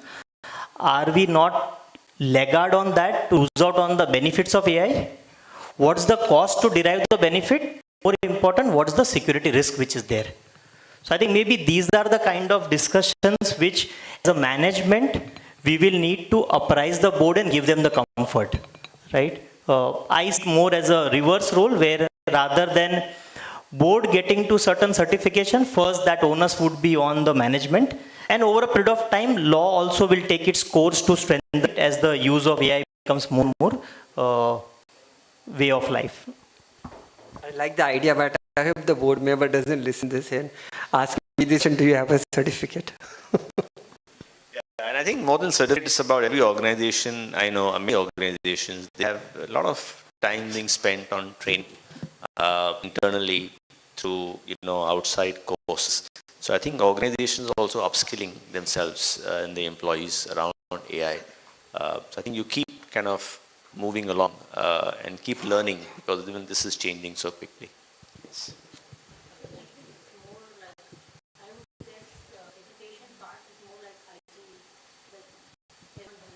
Right now involved with IT or external auditor for assurance, IT security personnel or IT auditors. It's a similar process, and that education will have the existing people, and they already have that knowledge to understand how AI works. In some way, it is like an automation for auditors, and the questions of judgment are the same. Like, how did you plan it? How was the data used? It's a similar process. You're just changing the system and how it is working. So I think existing auditors, existing IT professionals have that knowledge in their pocket generally. Yeah, but I think also we can, even if you're not, you're absolutely right, ma'am. But I think beyond that, I think all of us can gain a lot of knowledge, because unlike IT, from what I understand, programming, you need coding, skills and language. But in AI, your English is the coding language. So I think it it probably is maybe more universally understandable by a larger population thing. But yeah, but thanks for the question. So maybe, yeah. Yeah. No. Actually, what I thought was, a lot of examples I just thought from yesterday discussion I'll carry. And the beauty of coming in the end is majority of them were covered. So all the examples were covered, only small example left. But it is perhaps a perfect way to end such question. See, skilling will all require first you define a profession, what are the skill set the profession needs, and then you create a certification around it. The way AI today is, the way AI is evolving. So in my belief, right now we are back to the old fable of an elephant and 5 blind men. So nobody knows what exactly, nobody knows how is it evolving. So perhaps the certifications will come when we have a fair bit of idea of whether it's a snake, whether it's a stone, whether it's a pillar, or whether it's an elephant.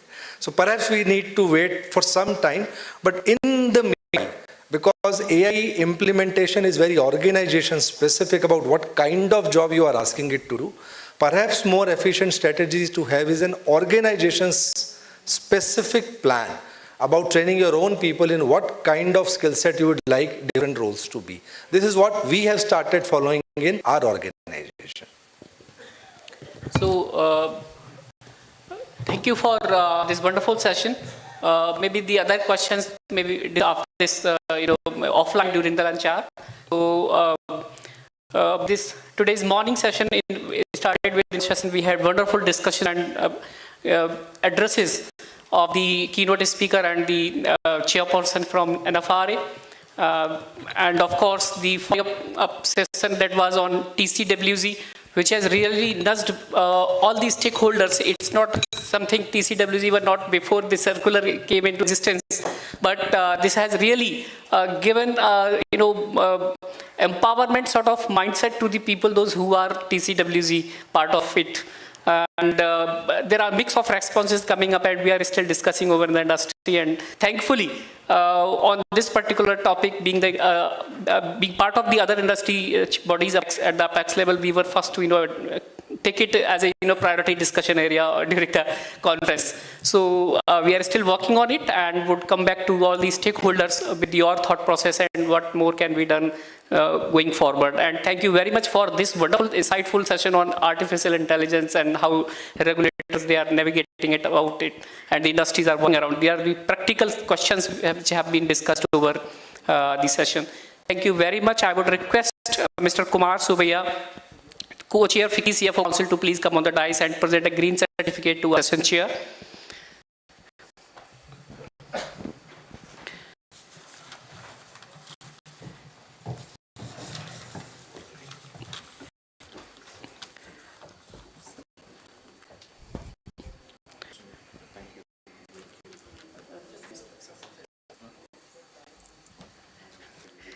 So in the name of Mr. Naveen Singhvi, 5 trees are being planted in Sundarban National Park in West Bengal.